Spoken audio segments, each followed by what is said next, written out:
నేర్చుకుందాము. ఒక వాక్య భాగాన్ని చదువుకుందాం. రూతు పుస్తకము 2వ అధ్యాయము 1వ వచనం. చదవగలిగిన వారు చదివి నాకు సహాయం చేయండి. రూతు పుస్తకము 2వ అధ్యాయము 1వ వచనం. నయోమి పెనుమిటికి బంధువకుడుండెను. అతడు చాలా ఆస్తిపరుడు. అతడు ఎలీమెలెకు వంశము వాడై ఉండెను. అతని పేరు బోయజు. చాలు. తలలు పైకెత్తి నా వైపు చూస్తూ జాగ్రత్తగా నా మాటలు గమనించాలి. ఈరోజు ఏమి చెప్పాలి ప్రభు అని ప్రార్థన చేస్తూ ఉన్నప్పుడు ఇదిగో ఈ వాక్యం చెప్పమని దేవుడు నాకు చూపించాడు. బోయజు గురించి సంఘములో మాట్లాడమని దేవుడు చెప్పాడు. చాలా జాగ్రత్తగా వినాలి వాక్యాన్ని. దయచేసి ఎవరు అటు ఇటు తిరగకూడదు. వాక్యాన్ని జాగ్రత్తగా వినాలి. అన్నము తింటేనే బలం వస్తుంది, అంతేనే కాదు. అన్నం వండుకుని ఎదురుగా పెట్టుకుంటే బలం వచ్చిద్దా? అన్నం వండుకుని ఎదురుగా పెట్టుకుని కూర్చుంటే బలం వచ్చిద్దా? రాదు. అన్నము తింటేనే బలం వస్తుంది. వాక్యం వింటేనే ఆశీర్వాదం వస్తుంది. వాక్యం వింటే ఆశీర్వాదం ఎలా వస్తుంది? వినుట వలన ఏం కలుగుతుంది? విశ్వాసం కలుగుతుంది. విశ్వాసానికి మరొక పేరు నమ్మకము. ఏంటది? నమ్మకం. అంటే వాక్యాన్ని వినుట వలన నమ్మకము కలుగుతుంది.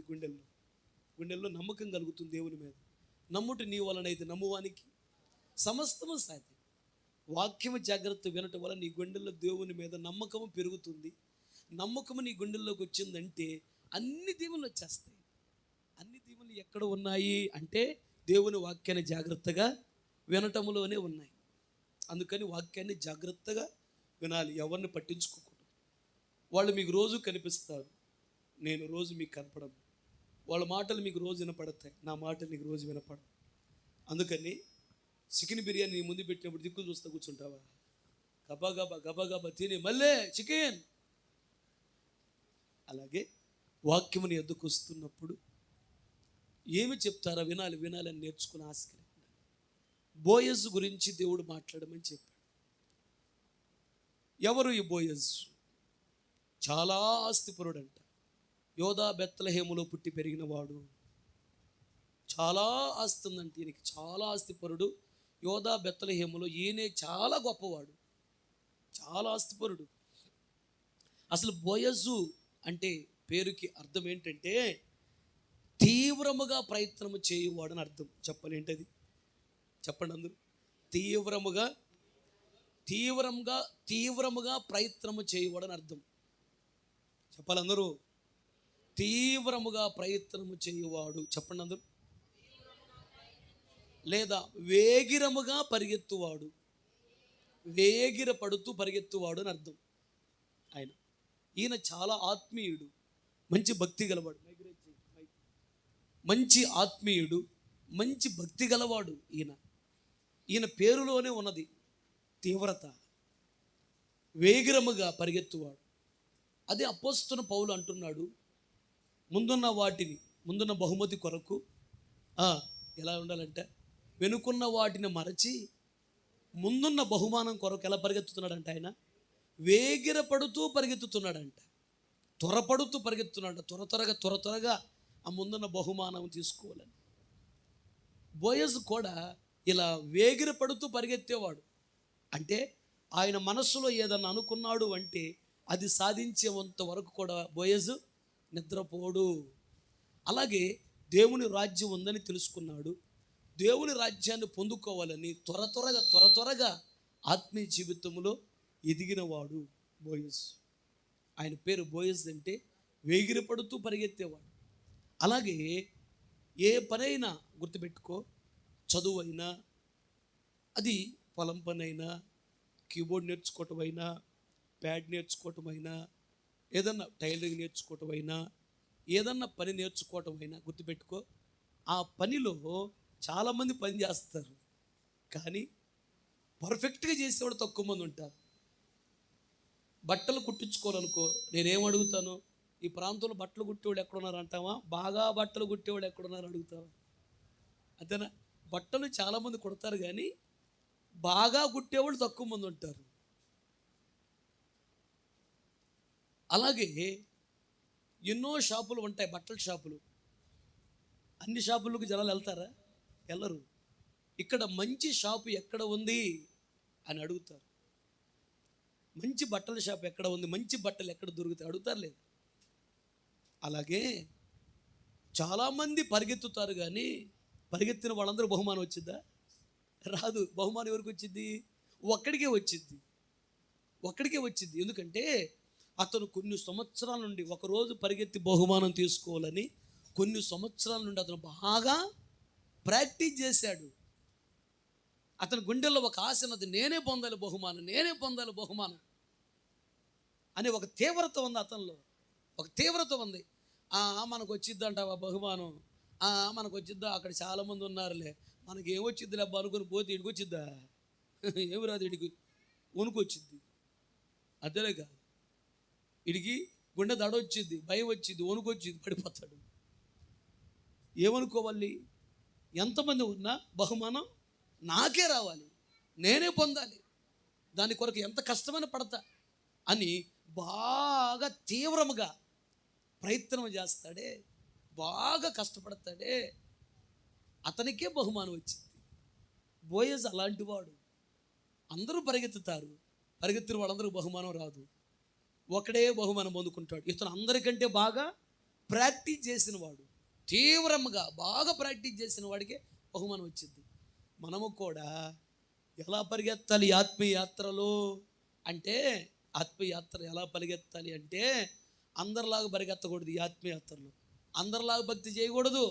ఎంతోమంది పరిగెత్తినా ఒకడే బహుమానం పొందుతాడు కదా, ఆ ఒక్కడలాగా మనం పరిగెత్తాలి. గట్టిగా చెప్పకూడదు. దేవుని నామమున పరచండి. ఆమేన్, హల్లెలూయా. సేవైన విశ్వాస జీవితమైన అందరిలాగా చేయకూడదు. యాకోబునకు ఎంతమంది పిల్లలు? 12 మంది కుమారులు. కానీ వాళ్ళందరిలో బాగా దీవించబడిన వాడు ఎవరు? యోసేపు ఒక్కడే. అందరూ యాకోబు పిల్లలే, యాకోబు భక్తి గలవాడే, కానీ యోసేపు ఒక్కడే గొప్పవాడే. కారణం ఏంటంటే, ఆ మిగిలిన వాళ్ళ పరిస్థితి వేరు. వాళ్ళు భక్తి చేస్తారు, యోసేపు వాళ్ళలాంటి భక్తి చేయడు, వాళ్ళకన్నా గొప్ప భక్తి చేస్తాడు. చేస్తే అలా చేయాలి, భక్తి సేవ చేస్తే అలా చేయాలి, రోషంగా చేయాలి. బోయజ్ అంటే తీవ్రత కలిగిన వాడు. ఏదన్నా ఒకటి ప్రారంభించాడంటే అది సాధించిందాక నిద్రపోడు. అలాంటి రోషము కలిగిన వాడు బోయజ్. అలాగే భక్తిలో అడుగు పెట్టిన తర్వాత మన భక్తి ఎలా ఉండాలి? తీవ్రంగా ఉండాలి. ఎంత తీవ్రంగా ఉండాలి? సంఘం మొత్తం మీద నేనే బాగా పరిశుద్ధంగా ఉండాలి. సంఘం మొత్తం మీద నేనే అందరికంటే ఎక్కువ అభిషేకం పొందుకోవాలి. సంఘం మొత్తం మీద అందరికంటే మంచి సాక్ష్యం నేనే పొందుకోవాలి. సంఘం మొత్తం మీద అందరికంటే ఎక్కువ కానుక నేనే ఇవ్వాలి. అందరికంటే ఎక్కువ దశంభాగం నేనే ఇవ్వాలి. అందరికంటే ఎక్కువ పరిచర్య నేనే చేయాలి. నేనే దేవుడి దగ్గర ఎక్కువ కృప పొందుకోవాలి. సంఘం మొత్తం మీద అందరికంటే ఎక్కువగా నేనే దీవించబడాలి. అలాంటి తీవ్రత ఉండాలి. ఏదో వచ్చిపోవటం కాదు. సేవ అయితే ఒక ప్రాంతంలో ఉన్నావంటే అక్కడ ఉన్న వాళ్ళందరికంటే నేనే గొప్పగా ఉండాలి, నా సేవే గొప్పగా ఉండాలి. ఇలాంటి తీవ్రత ఉండాలి. ఏదో నేను బతుకుతున్నానులే, ఆ కుక్క బతుకుతుంది అన్నట్టు బతకూడదు. రోషం కలిగి ఉండాలి. ఇది దేవుడికి ఇష్టము. బోయజ్ అంటే తీవ్రత కలిగిన వాడు. ఏది సాధించాలనుకున్న తీవ్రత కలిగిన వాడు. తీవ్రంగా పోరాడతాడు, అంతే. ఆషామాషగా ప్రయత్నం చేయడు, గొప్పగా ప్రయత్నం చేస్తాడు, బాగా ప్రయత్నం చేస్తాడు. అందుకని బోయజ్ని మించిన వాడు ఆ ప్రాంతంలో మరొకడు లేడు. చాలా బాగా దీవించబడిన వాడంట, బాగా ధనవంతుడు. అలాగే అది ఏ ఫీల్డ్ అయినా ఇలా ఆషామాషాగా చదువుకున్నవాడికి ఉద్యోగం రాదు. బాగా కష్టపడి చదువుకున్నాడికి ఉద్యోగం వచ్చింది. అలాగే భక్తి కూడా ఏదో నువ్వు సరదాగా చేస్తే దేవుడు భక్తి ఆశీర్వాదం ఇవ్వడు, పరలోక రాజ్యం ఇవ్వడు. పరలోక రాజ్యం అంటే వరకుందా? భూలోకంలో బంగారం అంత ఇచ్చిన పరలోక రాజ్యం ఇవ్వడు. భూలోక వజ్రాలను ఇచ్చిన పరలోక రాజ్యము ఇవ్వడు ఆయన. భూలోకంలో డబ్బులను ఇచ్చిన పరలోక రాజ్యము ఇవ్వడు. ఎవరైతే పరిశుద్ధంగా బ్రతుకుతారో వాళ్ళకే పరలోక రాజ్యం ఇస్తాడు. గట్టిగా చెప్పట్లో ఆమె. పరిశుద్ధతలో కూడా యేసయ్య లాంటి పరిశుద్ధత, ఆ స్థాయికి నేను ఎదగాలి. యేసయ్య ఎంత భక్తికి ఎదగాలి, యేసయ్య ఎంత రోషం కావాలి, యేసయ్యంత పరిశుద్ధత కావాలి, యేసయ్యంత ప్రార్థన జీవితంలోకి ఎదగాలి, యేసయ్యంత యథార్థతలోకి ఎదగాలి. ఇది ఆ అక్కలాగా చేయాలి ఏం ప్రార్థన, ఆ అన్నలాగా చేయాలి ప్రార్థన. ఇది తప్పు. ఎవరిలాగా చేయాలి మనము? యేసయ్యలాగా. యేసయ్యా నీలాంటి పరిశుద్ధత నాకు ఇవ్వు. లైట్గా ఎక్కువ రేంజ్, లైట్గా ప్రైజ్ లార్డ్ అంటే లార్డ్ అని తగలాలి.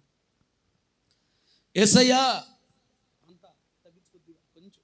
యేసయ్యా నీలాంటి ప్రార్థన జీవితం నాకు ఇవ్వు, నీలాంటి వాక్యానుసరణ జీవితం నాకు ఇవ్వు, నీలాంటి వైరాగ్యం నాకు ఇవ్వు, నీలాంటి పరిశుద్ధత నాకు ఇవ్వు, నీలాంటి ప్రేమ నాకు ఇవ్వు, నీలాంటి విధేయత నాకు ఇవ్వు, నీలాంటి విశ్వాసం నాకు ఇవ్వు, అది నాకు కావాలి అని దాని కొరకు మనం పరిగెత్తాలి. ఎప్పుడైతే మనం అలా ఎదుగుతూ ఉన్నామో, ఆత్మీయ జీవితంలో ఎదుగుతూ ఉంటే ఏం జరిగిందో తెలుసా? ప్రియుడా నీ ఆత్మ వర్ధిల్లొచ్చున్న ప్రకారం అన్ని విషయములలో వర్ధిల్లొచ్చు, సౌఖ్యంగా ఉండవాలని ప్రార్థించుచున్నాను అంటాడు యోహాను. గాయకి రాస్తూ ఉంటాడు, నువ్వు ఇలా ప్రార్థన చేసుకుని ఆత్మీయ జీవితం ఎదుగుతూ ఉంటే దీవెనలకు కూడా ఎదుగుతూ ఉంటాయి. రోజుకు ఒక ముద్ద పెంచుకుంటూ ఉంటే తెలియకుండానే ముక్కు, కాళ్ళు, చేతులు అన్నీ పెరుగుతాయి. అంతేనే కదా? పుట్టంగలు ఇంత ఎత్తున్నామా? పుట్టంగలు ఇంత లావు ఉన్నామా? ఇంత ఎత్తున్నామా? లేదు కదా. చిన్నప్పటి నుంచి ఒక ముద్ద పెంచుకుంటున్నాం కాబట్టి ఇంతే ఉన్నాం. పిల్లడు పుట్టినప్పుడు ఎంత పెడతావు? సెర్లెక్స్, పారెక్స్ ఇంత పెడతావు. వాడు రోజు ఎంత పెడితే పిల్లడు పెరుగుతాడా? రోజుకి సందమామ రావే, జాబిలు రావే, కొండ విక్కి రావే అని చెప్పేసి ఇంకో ముద్ద పెంచుతూనే ఉంటావు రోజు వాడికి. ఇక ఆటోమేటిక్గా సొక్కాలు టైట్ అయిపోతాయి, అడిగి టైర్లు ప్యాడ్లు టైట్ అయిపోతూ ఉంటాయి. పెరుగుతున్నాడు లేదా? ఒక ముద్ద పెంచుతూ ఉంటే అన్ని అవయవాలు పెరుగుతాయి. అలాగే రోజుకి ప్రార్థనలు నువ్వు ఎదుగుతూ ఉంటే, భక్తులు ఎదుగుతూ ఉంటే నీ ఆశీర్వాదం కూడా పెరుగుతూ ఉంటుంది. నువ్వు వెళుతుంటే ఆశీర్వాదాలు నీ వెంట పరిగెత్తుకుంటూ వస్తాయి. దేవునికి స్తోత్రం. తీవ్రత కలిగి పోరాడాలి. ఏదో సరదాగా వచ్చి పడటం కాదు. ఎవరో 2-3 ఆత్మలు ఆనందిస్తున్నాను, మిగిలిన పరిస్థితి ఏంటి? ఎందుకు రాలేదు నీకు ఆత్మ? అంటే నువ్వు రోషంగా తీవ్రంగా ప్రయాసపడాలా, కన్నీళ్లు కార్చి ఉపవాసం ఉండి గంటల మొక్కల మీద నాకు ఎందుకు ఇవ్వ ప్రభా? ఆత్మ లేనివాడు నా వాడు కాదన్నావు కదా, నేను నీ బిడ్డను కాదు అభిషేకం పొందకపోతే నాకెందుకు ఇవ్వో? నీ ప్రాణమని నీ కొరకు పెడతా ఇవ్వ అని గంటల మొక్కల మీద ఉండి పోరాడాలి. తీవ్రంగా బాగా ప్రార్థన చేయాలి, బాగా భక్తి చేయాలి. మనుషులతో పోల్చుకోవడం, భక్తిలో దేవునితో పోల్చుకోవాలి. కనుక బోయజు జీవితాన్ని దేవుడు మన ముందు నుంచి మాట్లాడుతున్నాడు. బోయజు అంటే ఎవరంట? తీవ్రముగా పోరాడువాడు. అలా పోరాడాలి భక్తిలో. అలా చేస్తే గొప్పగా దీవించబడతాయి. ఈయన ప్రపంచంలో గొప్పవాడుగా, అంతేనే కాదు. బోయజు ఆ రోజులు ఆ ప్రాంతంలోనే గొప్పవాడు, ఈరోజు ప్రపంచమంతా గొప్పవాడు. ప్రపంచం అంతా చెప్పుకుంటున్నారు లేదా? అలాగే నువ్వు ఉన్న ప్రాంతంలో మీ బంధువులందరికంటే, మీ స్నేహితులందరికంటే, మీ కులస్తులందరికంటే, నీతో ఉన్న సేవకులందరికంటే దేవుడు నిన్ను గొప్పగా దీవించబోతున్నాడు. ఈ రోజు నుండి తీవ్రంగా పోరాడాలి భక్తిలో. దేవునికి స్తోత్ర. బాగా భక్తి చేయాలి, బాగా ప్రార్థనలు ఎదగాలి, అలా దేవుని అడగాలి. చాలా జాగ్రత్తగా గమనించాలి. అయితే ఈ బోయజు యోధా బెత్లెహేములో బోయజు మంచి భక్తి గలవాడు, మంచి ఆస్తిపరుడు. దేవుడు అతను బాగా దీవించాడు, ప్రపంచంలో గొప్పవాడిని చేశాడు. ఈరోజు ఆయన దేవుని రాజ్యంలో ఉన్నాడు. చాలా జాగ్రత్తగా గమనించాలి. అయితే ఈయనకి చాలా పొలాలు ఉన్నాయి కదా.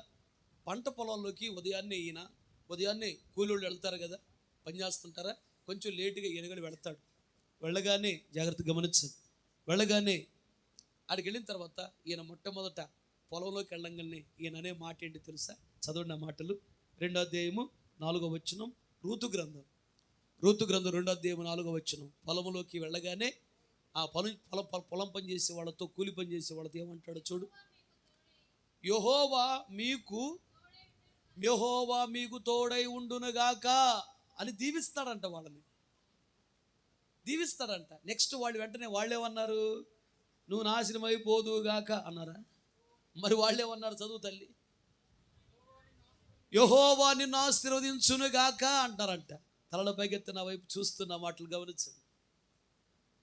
ఒక రైతు ఈయన పొలంలోకి వెళ్ళి పొలంలో కూలి పని చేస్తున్న వాళ్ళని చూసి ఏమని దీవించేవాడంట? యెహోవా మీ అందరికి తోడై ఉండునుగాక అని దీవించాడంట. దేవుడు తోడుకుంటే దీవెనే కదా, అన్ని దీవెనలు వచ్చేస్తాయి.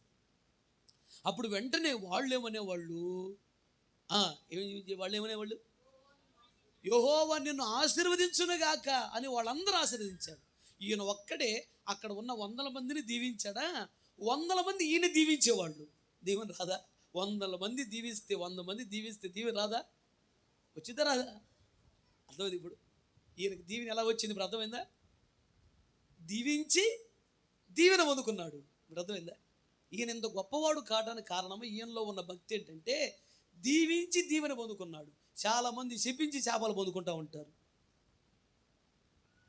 శపించి చేపలు తెచ్చుకుంటూ ఉంటారు. మనం ఏది విత్తుకుంటే అది కోసుకుంటాము. జామ విత్తనం వేస్తే ఏ మొక్క వచ్చింది? జామ మొక్కే వచ్చింది. సీతాఫలం విత్తనం వేస్తే సీతాఫలం మొక్క, మామిడి విత్తనం వేస్తే మామిడి చెట్టే వచ్చింది. అలాగే శపిస్తే ఏమొచ్చింది? శాపం వచ్చింది. దీవిస్తే దీవెన వచ్చింది. శత్రువైనా దీవించు, ఎవరిని శపించొద్దు. కూర్చోరా, ఎవరా పిల్లడు చేపల మార్గం తిరుగుతున్నాడు, కూర్చోబెట్టు. ఇప్పుడు తిరగనేకూడదు, అట్లా కూర్చోబెట్టు. దీవించాలి. శత్రువైన దేవుడు దీవించమన్నాడు. దీవించు, దీవిస్తే నువ్వు దీవించబడతావు. కొందరు పొద్దున్న లేచి కానీ అరెక్క శపిస్తూ ఉంటారు. వాడు నాశనం అయిపోను, ఈ నాశనం అయిపోను గాక, వాడికి ఆ రోగాలు వచ్చును గాక, ఈ రోగాలు వచ్చును గాక అని శపించావా? కోపంతో కోపం వచ్చే ఉన్నది శపించావా? ఏం జరిగిందో తెలుసా? వాడు శపించబడతారు. తర్వాత నీ మీద కూడా వచ్చింది ఆ శాపం. నువ్వు ఎక్కడికైనా తప్పించుకోలేవు. అందుకని ఎవరిని శపించగాక, దీవించంతే. శత్రువైనా వాడు దీవించబడుదురు గాక అను. శత్రువైనా దీవించు. మీ శత్రువులు ఎవరైనా స్థలం కొనుక్కున్నా తెలిసిందా? స్థలం కొన్నారా? మోసాలు చేస్తే మేము కూడా కొంటాంలే అనకూడదు. వడ్డీ వ్యాపారం చేసి కొన్నారులే అని వాళ్ళని ఎగతాళిగా మాట్లాడకూడదు. అది ఎంతకాలం ఉంటుందో మేము చూడమా అనకూడదు. బైక్ కొనుక్కున్నారనగా కిస్తులో పట్టుకెళ్తారులే, ఎంతకాలం ఉంటుంది మేము చూడమా అనకూడదు. దేవా వాళ్ళు ఇంకా దీవించు అని ప్రార్థన చేయి, వెంటనే దేవుడు నిన్ను దీవిస్తాడు. ఈయన చాలా ఐశ్వర్యవంతుడు. ఎందుకు ఇంత గొప్పగా దీవించబడ్డాడు? ఆ ప్రాంతములు యోధా బెత్లెహేములో ఈయనలాగా దీవించబడిన వాళ్ళు మరొకరు లేరు. ఎందుకు ఇంత దీవించబడ్డాడంటే ఈయన అనేక మందిని దీవిస్తాడు కనుక దీవెనలే పొందుకున్నాడు. దీవిస్తే దీవెన వచ్చింది, శపిస్తే శాపం వచ్చింది. ఎవరిని శపించాడు? ఇప్పుడు వరకు తెలుసు తెలియక శపించేవేమో, శాపం వచ్చింది నీ మీదకి. ఇక నుండి దీవించు.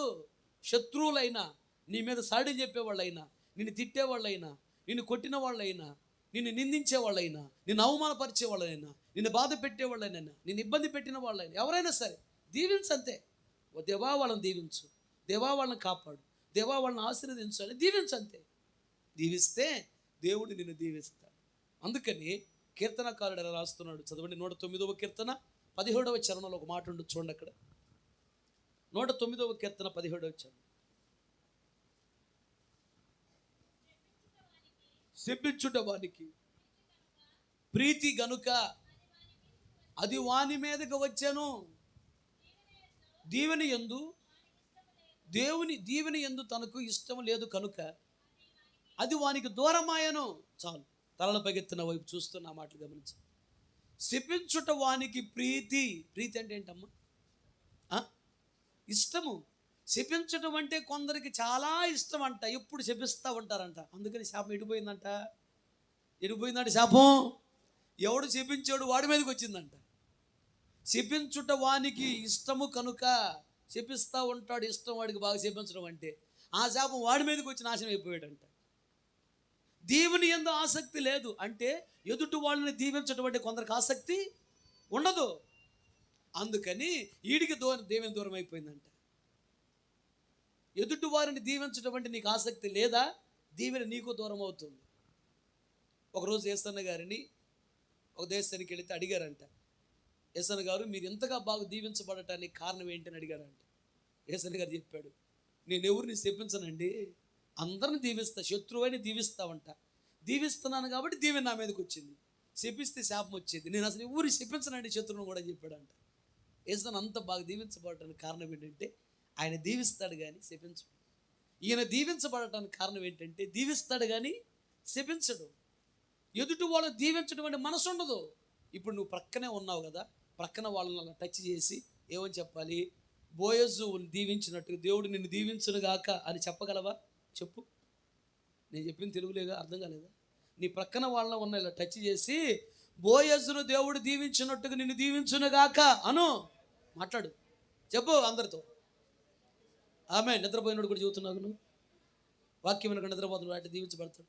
నిద్రపోయేడికి పెట్టమని కొట్టి అన్నాడు, దేవుడు నిన్ను బోయజును దీవించునుగాక అని చెప్పాలి.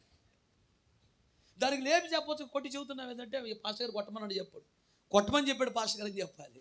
లేకపోతే చక్కగా వాక్యం నిద్రపోవడం దరిద్రం. వినండి జాగ్రత్తగా. కనుక ఎప్పుడైనా సరే ఎదుటి వాళ్ళు కష్టాల్లో ఉన్నారా, కన్యలలో ఉన్నారా, అప్పుల్లో ఉన్నారా, రోగాల్లో ఉన్నారా, ఎవరైనా నీకు కనపడ్డారా, దేవా వాళ్ళని దీవించు ప్రభు అని అడగాలి. ఎవరిని దీవిస్తూ ఉండి, ఎవడు కనపడి దీవిస్తారు ఇవ్వండి అంతే. ప్రభా పేకాటవాడు కనపడ్డా, వాడిని పేకాట నుంచి విడిపించి అడిగి రక్షణ భాగ్యం నీవు దీవించు ప్రభు అని అడగాలి. రక్షణ రావటమే దీవెన. రోగాల్లో ఉన్నవారిని దేవా వాళ్ళ రోగాల నుంచి విడిపించు ప్రభు. ఎవరైనా సరే శత్రువులైనా వాళ్ళని అలా దీవిస్తూ ఉండి అంతే. నువ్వు దీవిస్తూ ఉంటే దీవెన నిన్ను వెంబడిస్తుంది. దినదినం అభివృద్ధి చెందుతావు, ఆశీర్వదించబడతావు. ఎవరిని శపించగాక. కొందరికి మహా ఇష్టం శపించడం. అంటే ఒక ఆవిడ వాళ్ళత్త కాలు ఇరగాలని ప్రార్థన చేస్తూ ఉందంట. మోకరించి, ప్రభువా ఆశ్చర్యకరుడా, గొప్ప దేవుడా, నీకు సమస్తం సాధ్యమే, మత్త కాలు పుట్టుకుని ఇరగాలయ్యా. ఇప్పుడే ఇరగాలని ప్రార్థన చేస్తుందంట. ప్రార్థన చేసి మళ్ళీ కిటికీలో కూడా చూస్తుందంట. వెళ్ళి వాళ్ళ భర్తాము కిటికీలో కూడా చూస్తుంది. అక్కడ ఎనుములు ఉన్నాయి. ఎనుములా ఏమంటారు, బరగొడ్లు ఏమంటారు ఇక్కడ, బర్రెలేనా? బర్రెల దగ్గర ఆవిడ శుభ్రం చేస్తుంది. పేడ ఇవి తీస్తూ శుభ్రం చేస్తుందంట. ఏమో ప్రార్థన చేస్తుంది, కిటికీలో కూడా చూస్తుందంట. మత్తకాలు ఇరిగిందా లేదా అని. ప్రభువా మత్తకాలు ఇప్పుడే ఎరగాలి, నా కళ్ళతో చూడాలి ప్రభువా, ఎవడు చూడాలి ప్రభువా, నువ్వు గొప్ప దేవుడు అయ్యా, ఆశ్చర్యకరుడు దేవుడు అయ్యా, నీకు అసాధ్యమైన దేవుడు ప్రభువా, ఇప్పుడే చూడాలి ప్రభు అంటుందంట. ప్రార్థన చేస్తున్న కిటికీలో కూడా చూస్తుందంట. మళ్ళీ వచ్చి మోకరించి ప్రార్థన చేస్తుందంట, కిటికీలో కూడా చూస్తుందంట. జరిగింది ఏంటి తెలుసా, కోడలు కాదు ఇరిగింది. కారణం ఏంటి, ఉదయాన్నే వాడు ట్యూషన్కి వెళ్తా ప్రైవేట్కి వెళ్తా వాళ్ళ అబ్బాయి అట్టిగా దీన్ని తొక్క ఆడేసిపోయాడు. ఏం చూసుకోవాలా, అట్టి తొక్క మనం కాలు వేసింది, దెబ్బ కాలు ఇరిగింది. ఏది విత్తుకుంటే అది కోసుకోవాలి. హాస్పిటల్ కట్టారు పైన అని మొరుగుతుంది. చెప్పిస్తే శాపం వచ్చింది, దీవిస్తే దీవెన వచ్చింది. ఇక నుంచి మీరు గొప్పగా దీవించబడతారు. అది ఉద్యోగమైనా, వ్యాపారమైనా, చేతి పనైనా, కూలి పని అయినా, అది సేవ అయినా గుర్తుపెట్టుకో. ఈ రోజు నుండి దేవుడు బోయజును దీవించినట్టుగా మిమ్మలను బహుగా దీవించబోతున్నాడు. ఇప్పుడు ఏం చెప్పాలి? ఆమెన్. గట్టిగా చెప్పండి. అదేదో ఆమె చెప్పండి, గట్టిగా చెప్పండి కొడుతూ. హల్లెలూయా, హల్లెలూయా. దరిద్రత ఎల్లకాలం ఉండదు. ఆమెన్ చెప్పండి. కరువు నీకు ఎల్లకాలం ఉండదు. రోగాలు ఎల్లకాలం ఉండవు. అప్పులు ఎల్లకాలం ఉండవు. సమస్యలు ఎల్లకాలం ఉండవు. ఇక ఈ రోజు నుంచి దేవుడు మిమ్మల్ని దీవించబోతున్నాడు. దేవుడు మిమ్మల్ని దీవించును గాక. ఆమెన్ అంటున్నారు కదా, దేవుడు మిమ్మల్ని కూడా దీవించును గాక అంటలేదు. చూడు, ఇప్పుడే నేను చెప్పింది బోయజు గురించి. బోయజు మిమ్మల్ని మీకు యెహోవా తోడై ఉండును గాక అన్నాడు. అప్పుడు వాళ్ళందరూ ఏమన్నారు? దేవుడు మిమ్మల్ని దీవించును గాక అన్నారు. ఇప్పుడు నేను మిమ్మల్ని దీవించును గాక అన్నాను. మీరేంటంటే మీరేమనాలి? దేవుడు మిమ్మల్ని దీవించును గాక అనాలి కదా. మీరు మామూలు వాళ్ళు కాదు. ఎసమంటి వాళ్ళు అంటే కోడలు లాంటి వాళ్ళు. కోడలు ఎలాంటిదో తెలుసా?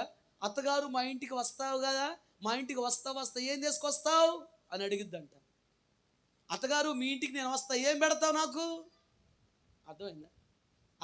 అత్తగారు మీ ఇంటికి వస్తా, నాకేం పెడతావు? అత్తగారు మా ఇంటికి వస్తావా, ఏం తీసుకొస్తావు నాకు అంటే, అత్తగారింటికి వచ్చినా అత్తగారింటికి ఏం పోయినా ఎవరికి లాభం? ఇప్పుడు కోడలకి లాభం. మీరు కోడలు లాంటి వాళ్ళు, మామూలు కాదు. కనుక దీవించండి. సేవకుడిని దీవిస్తే మీరు దీవించబడతారు. దీవించాలి. దేవునికి స్తోత్రం చెప్పాలి గట్టిగా, హల్లెలూయా. కనుక ఆయన దీవించాడు, అందుకు దీవించబడ్డాడు. అది రెండో విషయం. అలాగే ఈయన బెత్లెహేములో ఉన్నాడు కదా, యోధా బెత్లెహేములో ఈయనకు దగ్గర బంధువు అవుతాడు. ఈయనింటి పార్టీయే, ఇంటి పేరే ఎలీమెలెకు. ఏం పేరు, ఎవరైనా ఎలీమెలెకు ఉన్నాడు. ఆయన భార్య పేరు నయోమి. వాళ్ళిద్దరికి కొడుకులు. పెద్ద కుమారుడి పేరు మహలోను, చిన్న కుమారుడి పేరు కిలియోను. ఆయన భార్యను ఇద్దరు కుమారులను తీసుకొని యోధా బెత్లెహేముని విడిచిపెట్టి ఎక్కడికి వెళ్ళారు? మోయాబు దేశానికి వెళ్ళారు, విగ్రహాల దేశానికి వెళ్ళారు. అక్కడికి వెళ్ళిన తర్వాత దేవుడు దయ వల్ల ఎలీమెలెకు టాప్ వినపడుతున్నాయి కదా, ఏమైపోయాడు? చనిపోయాడు. అప్పుడు నయోమి ఏం చేసిందంటే ఇద్దరు కుమారులకి ఆ ఊర్లో ఉన్నటువంటి ఆ దేశంలో ఉన్న ఇద్దరు స్త్రీలను తీసుకొచ్చి వివాహం చేసింది. పెద్ద కుమారుడు ఎవరు? మహులోను. ఆయన భార్య పేరు రూతు. చిన్న కుమారుడు కిలియోను. ఆయన భార్య పేరు ఓర్పా. ఇద్దరిని తీసుకొచ్చి వివాహం చేసింది. పిల్లలు పుట్టలేదు. కొంతకాలం గడిచిన తర్వాత వాళ్ళిద్దరు కూడా చచ్చిపోయారు.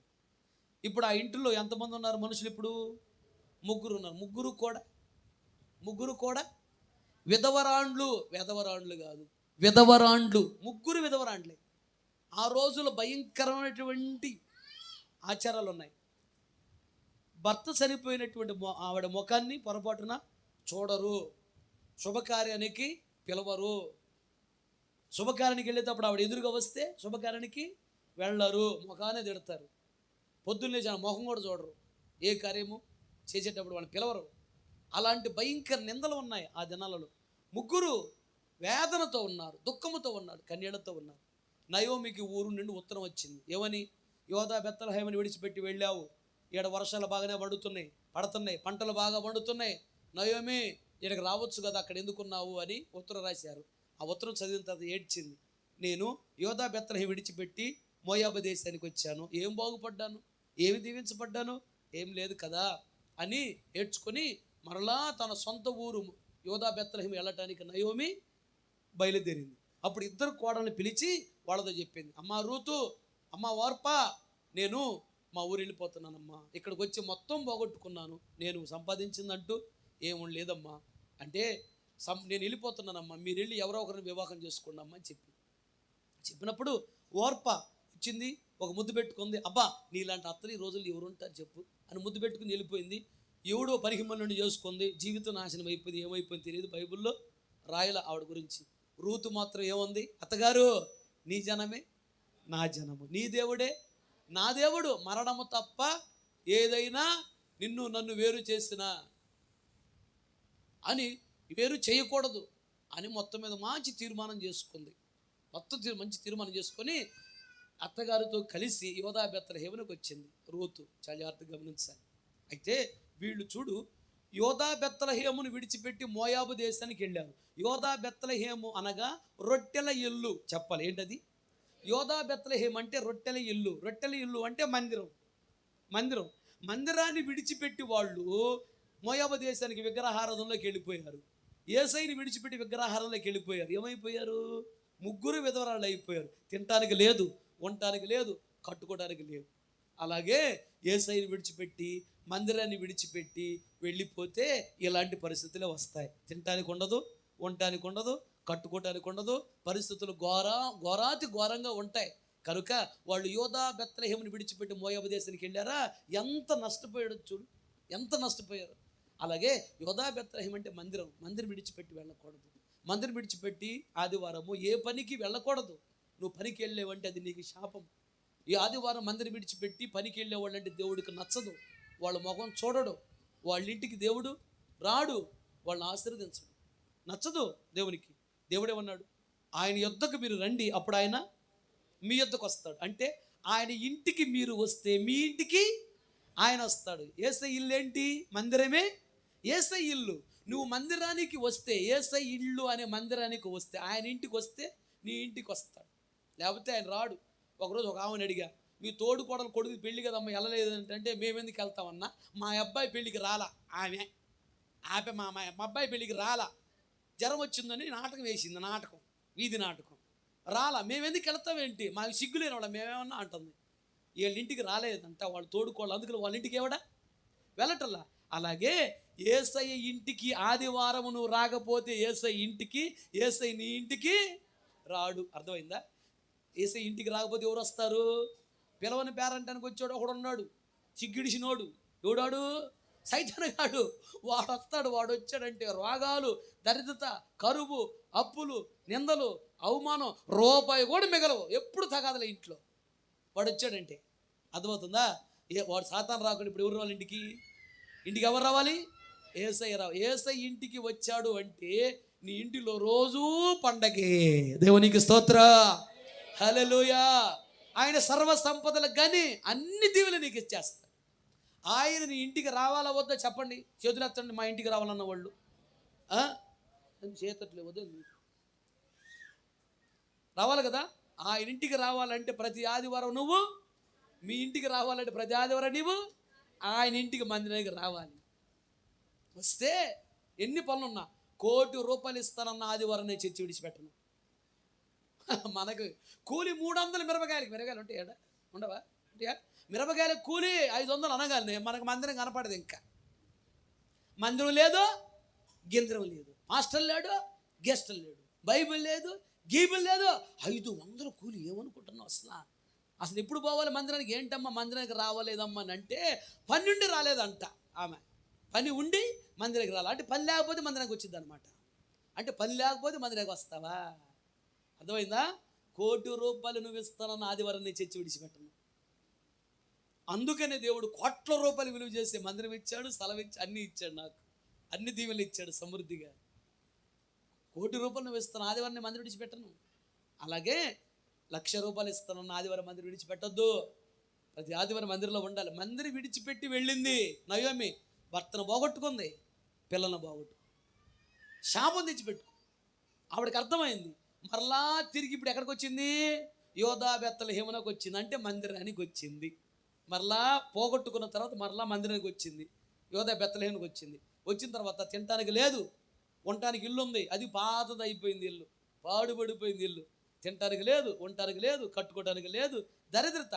అప్పుడు రూతుతో చెప్పింది. అమ్మా రూతు, నయోమి చెప్తుంది, అమ్మా రూతు నీవు వెళ్ళి కొంచెం పరిగెరుకొని రమ్మా. ఎవలులు ఉంటాయే, గోధుమలు ఎవలులు పొలాలకు వస్తున్నారా, పంటకు వస్తున్నారా, పరిగెరుకొని రమ్మా, మనము చక్కగా ముద్ద చేసుకొని తిందామమ్మా, రొట్టె చేసుకొని తిందామా అని చెప్పింది. వాళ్ళు ఇంకో మాట ఏం చెప్పింది? అమ్మా రూతు, నువ్వు బోయస్ గారు ఉన్నాడమ్మా, మీ మామయ్య గారు ఉన్నారు కదా ఎలీమెలెకు, ఆయనకి తమ్ముడు అవుతాడు, బాబాయ్ కొడుకు తమ్ముడు అవుతాడమ్మా, ఆయన పొలంలోకి వెళ్ళమ్మా, చాలా మంచోడమ్మా, ఆయన పొలంలోకి వెళ్ళు, వేరే పొలంలోకి వెళ్ళవద్దు, ఆయన పొలంలోకి వెళ్ళమ్మా అని చెప్పి పంపించింది. చెప్పి పంపిస్తే అప్పుడు ఈవిడ బోయజు పొలంలోకి వెళ్ళినప్పుడు ఈవిడ వచ్చి ఏరుకుంటే గమనించాడు, కొత్త మొహంలాగా ఉంది, కలవలా. ఇప్పుడు మేము ఉన్నాం అనుకో, మీ మొగలు మా మొగలు కలవు. ఎందుకంటే రాయలసీమ వాళ్ళు ఉన్న వాళ్ళందరూ మొగలు ఒక రకంగా ఉంటారు. రకంగా అంటే మీరు అందగాళ్ళే, మాకన్నా అందంగానే ఉంటారులే, కానీ మంచిదే కానీ కాదు, అది కాదు నేను అనేది. ఒక్కొక్క ఏరియాలో ఒక్కొక్క ఆకారాలు ఉంటాయి, పోలికలు. ఉదాహరణకి చైనా వాడు చెడు కూర్చున్నాడుకో, మన ఇండియా వాడు అంత తెల్లగా ఉన్నా చైనా వాడు మొక్కలు మనకు కలుగుతాయా? కలవ. వాళ్ళది చపాతీ ముఖం, వాళ్ళది చపాతీ లాగా ఫ్లాట్గా ఉండదు వాళ్ళ ముఖం, మన మొక్కలు వాళ్ళ మొక్కలతో కలవు. అర్థమైందా? వెస్ట్ ఇండీస్ వాళ్ళు వచ్చారనుకో, వాళ్ళు మనుషులే, వాళ్ళు ఎక్కడ కూర్చుంటే వాళ్ళ మొక్కలు మనకు కలవు. అమెరికా వాడు వచ్చారనుకో కలుస్తాయి, వా అంటుంటారు, మనకు అర్థం కలవదు మాకు.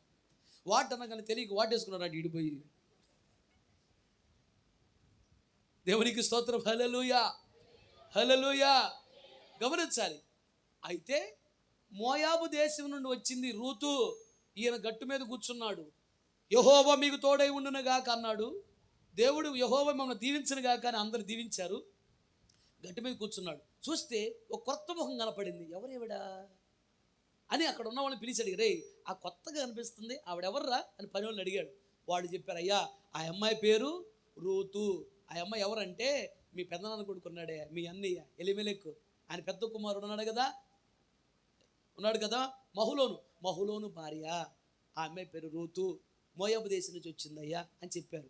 అవునా అన్నాడు. అప్పుడు ఆవిడని పిలిచి ఆవిడతో ఈ బోయజు మాట్లాడాడు, అన్ని విషయాలు కనుక్కున్నాడు. కనుక్కొని అవునా భర్త చనిపోయాడు, అవునా పిల్లలు లేరు, అవునా అని అన్ని విషయాలు కనుక్కున్నాడు. తెలుసుకున్న తర్వాత ఆవిడని పిలవండి అన్నాడు. పిలిచాడు. రూతు వచ్చి నిలబడితే అప్పుడు బోయజు రూతుతో ఎలా మాట్లాడుతున్నాడు, ఏమని మాట్లాడుతున్నాడు అంటే చదవండి. రూతు గ్రంథము 2వ అధ్యాయము 8వ వచనం. రూతు గ్రంథం 2వ అధ్యాయం 8వ వచనం. నా కుమారి నా మాట వినుము, వేరొక పొలములో నీవు ఏరు కొనుటకు పోవద్దు. ఈ పొలమును విడిచి నీవు పోవద్దు, వేరొక పొలంలోకి వెళ్ళవద్దు, ఈ పొలాన్ని విడిచి వేరో పొలంలోకి వెళ్ళవద్దు అని చెప్పాడు. చాలా జాగ్రత్తగా గమనించాలి, వినాలి నా వైపు చూస్తూ. బోయజు అంటే యేసయ్యకి సాదృశ్యంగా ఉన్నాడు. రూతు అంటే రూతు అంటే సంగమునకు సాదృశ్యంగా ఉన్నది. ఎవరు మాట్లాడారు అమ్మా, అటు పాటలు పాడుతున్నాడు చూడు, కొద్దిగా తర్వాత పాడవచ్చు అని చెప్పి నేను జాగ్రత్తగా రూతుతో చెప్పాడు. అలాగే రూతు ఆ పొలాన్ని విడిచిపెట్టి పొరపాటున వెళ్ళలా. నా వైపు చూస్తున్న మాటలు గమనించు. బోయజు మాట విన్నది ఆ పొలంలోనే ఉన్నది. ఆ తర్వాత చదువు, కింద మాటలు కూడా చదువు తర్వాత నేను వివరిస్తా. నా పనికత్తెల యొద్దనే నిలకడగా ఉండుము, వారు కోయు చేను కనిపెట్టి వారిని వెంబడించుము. నిన్ను ముట్టకూడదని యవనస్తులకు ఆజ్ఞాపించా. నీవు దాహం ఉన్నప్పుడు కొండల యొద్దకు పోయి పనివారు చేదిన నీళ్లను త్రాగుము అని చెప్పాడు. ఇంకా అందుకు ఆమె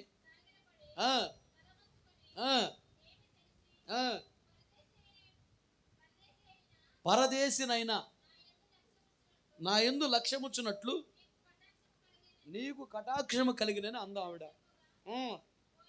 బోయసు, నీ పెనిమిటి చనిపోయిన తర్వాత నీవు మీ అత్తకు చేసినదంతయు నాకు తెలిసిందమ్మా అని బోయసు రూతుతో అన్నాడు. ఇంకొక మాట అన్నాడు. ఏమన్నాడు? చదవాలి. నీవు నీ తల్లిదండ్రులను నీ జన్మభూమిని విడిచి ఇంతకు ముందు నీవు ఎరుగని జనము యొద్దకు వచ్చావు. యెహోవా నీవు చేసిన దానికి ప్రతిఫలం ఇస్తాడు. ఇశ్రాయేలు దేవుడైన యెహోవా రెక్కల కింద సురక్షితముగా ఉండుటకు వచ్చితివి. ఆయన నీకు సంపూర్ణ బహుమానం ఇస్తాడని చెప్పాడు. తలల పైకెత్తిన వైపు చూస్తూ సేవకుడితో అందరు గట్టిగా హల్లెలూయా చెప్పండి. హల్లెలూయా. తలల పైకెత్తి నా వైపు చూస్తూ జాగ్రత్తగా నా మాటలు గమనించండి. బోయజు రూతుతో మాట్లాడి అమ్మా, వేరే పొలంలోకి నువ్వు వెళ్ళవద్దు, ఈ పొలంలోనే ఉండు అని చెప్పాడు. నిలకడగా ఉండమ్మా, మంచినీళ్ళు అయినప్పుడు అక్కడికి వెళితే మా పని వాళ్ళు ఉంటారు, నీకు మంచినీళ్ళు పోస్తారు, ఆకలైనా నీకు భోజనం కూడా పెడతారమ్మా, జాగ్రత్తగా ఉండు. యవనస్తులు ఎవరు నీ జోలికి రారు, నిన్ను ముట్టొద్దని నేను చెప్పా. జాగ్రత్తగా ఈ పొలంలోనే ఉండమ్మా, ఇంకా వేరే వాళ్ళని నమ్మి తొందరపడి అడగబడి తాడికి వెళ్ళగాక నా మాటిను ఈ పొలంలో ఉండమ్మా అన్నాడు. ఆ మాటకు లోబడి ఆ పొలంలోనే ఉన్నది. జరిగింది ఏంటో తెలుసా? ఆయన ఏమన్నాడు? నేను చెప్పిన మాట విని ఈ పొలంలో ఉండమ్మా, ఉంటే దేవుడు నీకు ప్రతిఫలం ఇస్తాడు అన్నాడు. నువ్వు చేసిన దానికి ప్రతిఫలం ఇస్తాడు అంటే నీకు దీవెని ఇస్తాడు అని చెప్పాడు. ఒకటి. ఇంకొకటి, నీవు యెహోవా రెక్కల కింద సురక్షితముగా ఉండుటకు వచ్చితివి అన్నాడు. అంటే ఇక నుంచి నువ్వు క్షేమంగా ఉంటావమ్మా అన్నాడు బోయజు. ఇంకోటి ఏమన్నాడు? నీకు సంపూర్ణ బహుమానం ఇస్తాడు దేవుడు అని చెప్పాడు. సంపూర్ణ బహుమానం అంటే ఏంటి? పాలను సంపూర్ణ ఆహారం అంటారు. ఎందుకంటారు పాలను సంపూర్ణ ఆహారం? ఎందుకంటారంటే పాలలో బిడ్డకు అవసరమైన అన్ని పోషక విలువలు ఉంటాయి, అన్నీ ఉంటాయి పాలల్లో. అందుకని పాలని సంపూర్ణ ఆహారం అంటారు. అలాగే బోయజ్ అంటున్నాడు, అమ్మా రూతు, దేవుడు నీకు సంపూర్ణ బహుమానం ఇస్తాడని. అంటే అర్థం ఏంటంటే అన్ని రకాల దీవెనలు దానిలో ఉంటాయి. గట్టిగా చప్పట్లో ఆమేన్, హల్లెలూయా. అమ్మా రూతు, బోయజ్ అంటున్నాడు నీకు సంపూర్ణ బహుమానం ఇస్తాడు దేవుడు, అనగా అన్ని రకాల దీవెనలు వస్తాయి, అన్ని రకాల దీవెనలు వస్తాయి. అయితే నీవు ఈ పొలంలోనే ఉండి వేరే పొలానికి వెళ్ళవద్దు అని చెప్పి ఆ మాటకు లోబడి ఎన్ని వచ్చినా అక్కడ రకరకాలుగా అంటున్నారు జనాలు. ఏమంటున్నారు? ఏంటంటే ఈ మనిషి ఎప్పుడు ఏడా తిరుగుతుంది, ఇంకా వేరే పొలానికి వెళ్ళదా అని. మీకు తెలియదు ఏముంది? మీ గురించి కాదు నేను చెప్పేది. ఆడవాళ్ళు అంటే మీకు తెలియదు ఏముందమ్మా? నేను ఆడవాళ్ళ గురించి చెప్తున్నా, మీ గురించి కాదు. ఆడవాళ్ళు అంటే మా వాళ్ళ గురించి చెప్తున్నా. మా వినుకొండలో ఆడవాళ్ళు ఉన్నారు, వాళ్ళ గురించి. మీరు చాలా మంచోళ్ళు. సూదిపోటు మాట్లాడతారు. ఏంది చాలాసేపు మాట్లాడింది బోయజ్ గారితో, ఏంటంట ఏమన్నా ఆయనకి లైన్ వేస్తుందా ఏంటి? భర్త కూడా లేడుగా, అబ్బో ఇది తేడా కొంత కొద్దిగా గమనించాలి. అసలు మనమే పెద్దగా మాట్లాడడం ఆయనతో. ఏమేమి తెగ మాట్లాడుతుంది ఏంటి? రాగానే ఏమో పిలిచి పేలాలు ఇస్తున్నా, ఆయన ఏం తింటాడు ఇది పెడుతున్నాడే, ఏదో తేడా కొడుతుంది ఎవరు. అమ్మలక్కలు మా ఊళ్ళు కాదు, మీరు కాదు, మా ఊళ్ళు వినుకున్నాడు. యోధ గోత్రం బెత్తలహేములో ఉన్నారా వాళ్ళు, మామూలు కాదు. ఆమెను స్పెషల్గా చూస్తున్నాడే, ప్రత్యేకంగా చూస్తున్నాడే. ఏం జరుగుతుంది అసలు? ఏదో మా ఇద్దరి మధ్యలో ఏదో ఏదో ఏదో ఉంది మొత్తం మీద.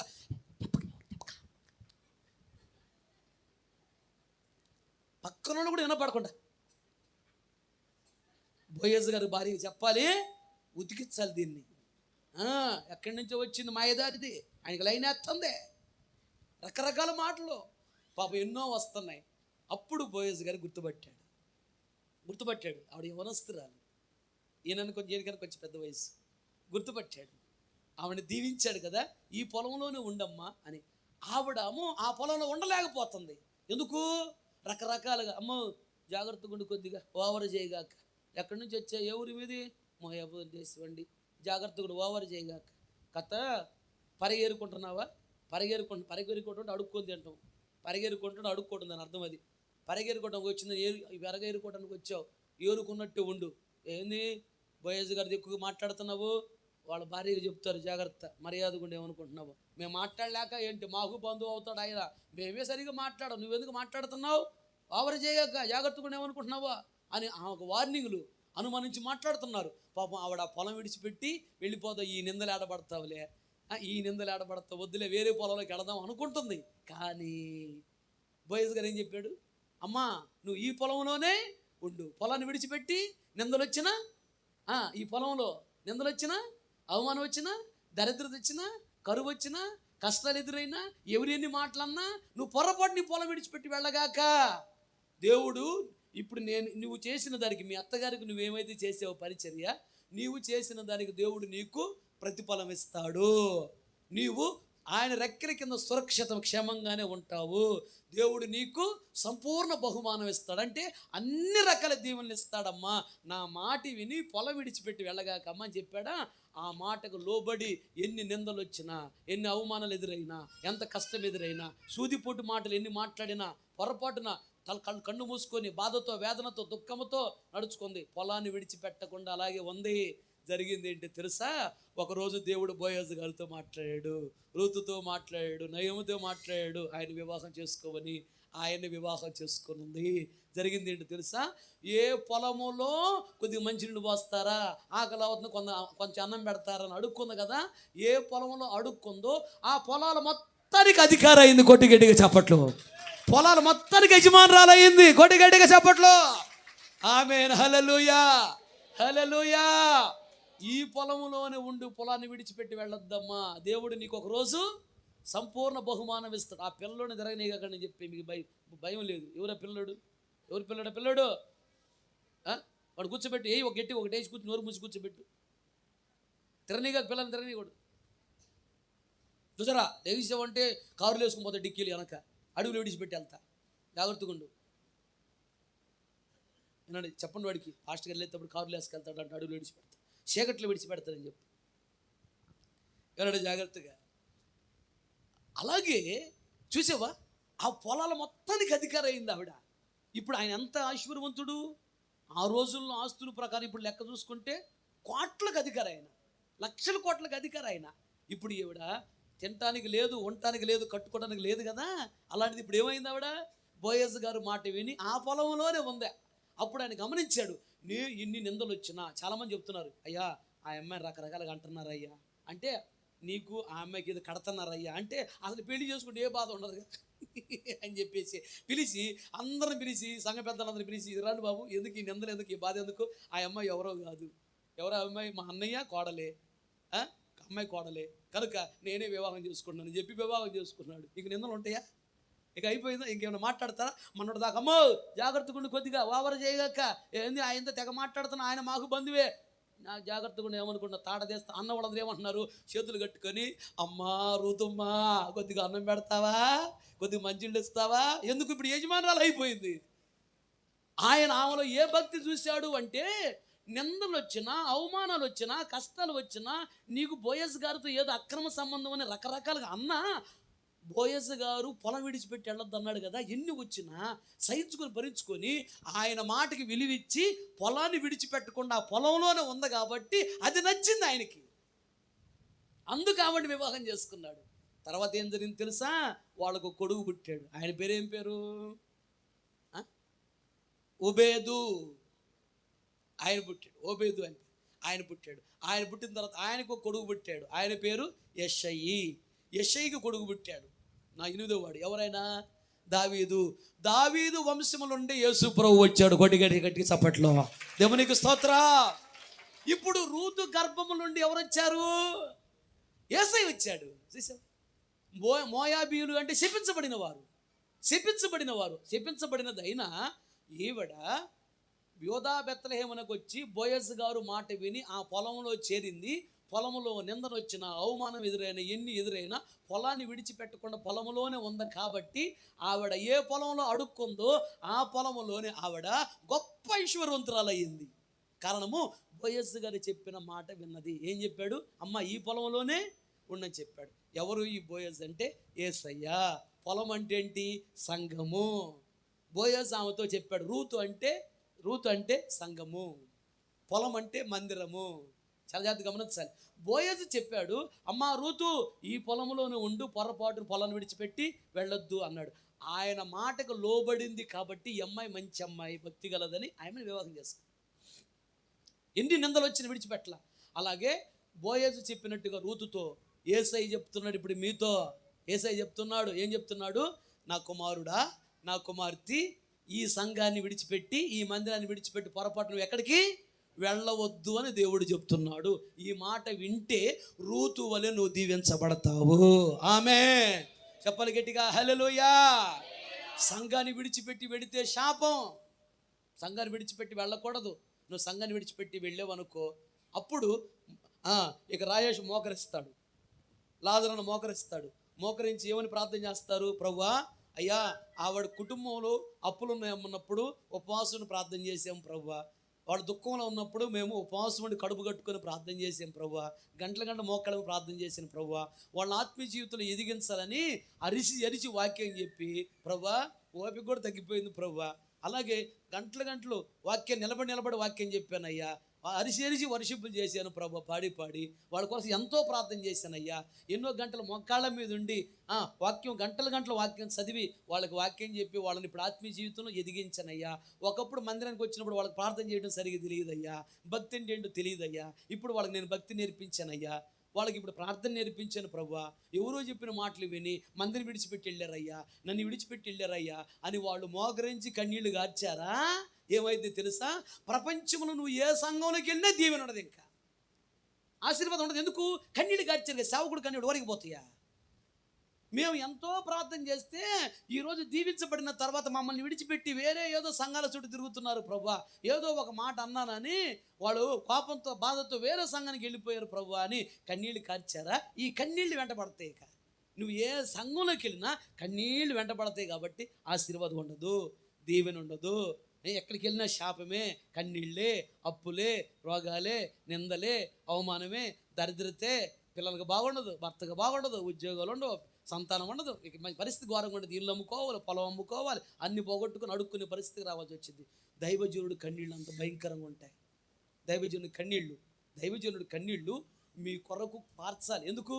ప్రభువా, ఆ విశ్వాసి భక్తి గలది ప్రభువా, నమ్మకంగా కానుకిస్తారయ్యా, నమ్మకంగా దశంభాగం ఇస్తారయ్యా. ప్రతి ఆదివారం మందిరానికి వచ్చిందయ్యా ఆ విశ్వాసి.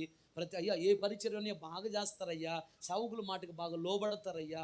మంచి విశ్వాసి ప్రభువా, మంచి విశ్వాస అతను అని సేవకుడు కన్నీళ్ళు గారి ప్రార్థన చేశాడా? మీ కుటుంబాలు బహుగా దీవించబడతాయి. ప్రజలాడు హల్లెలూయా.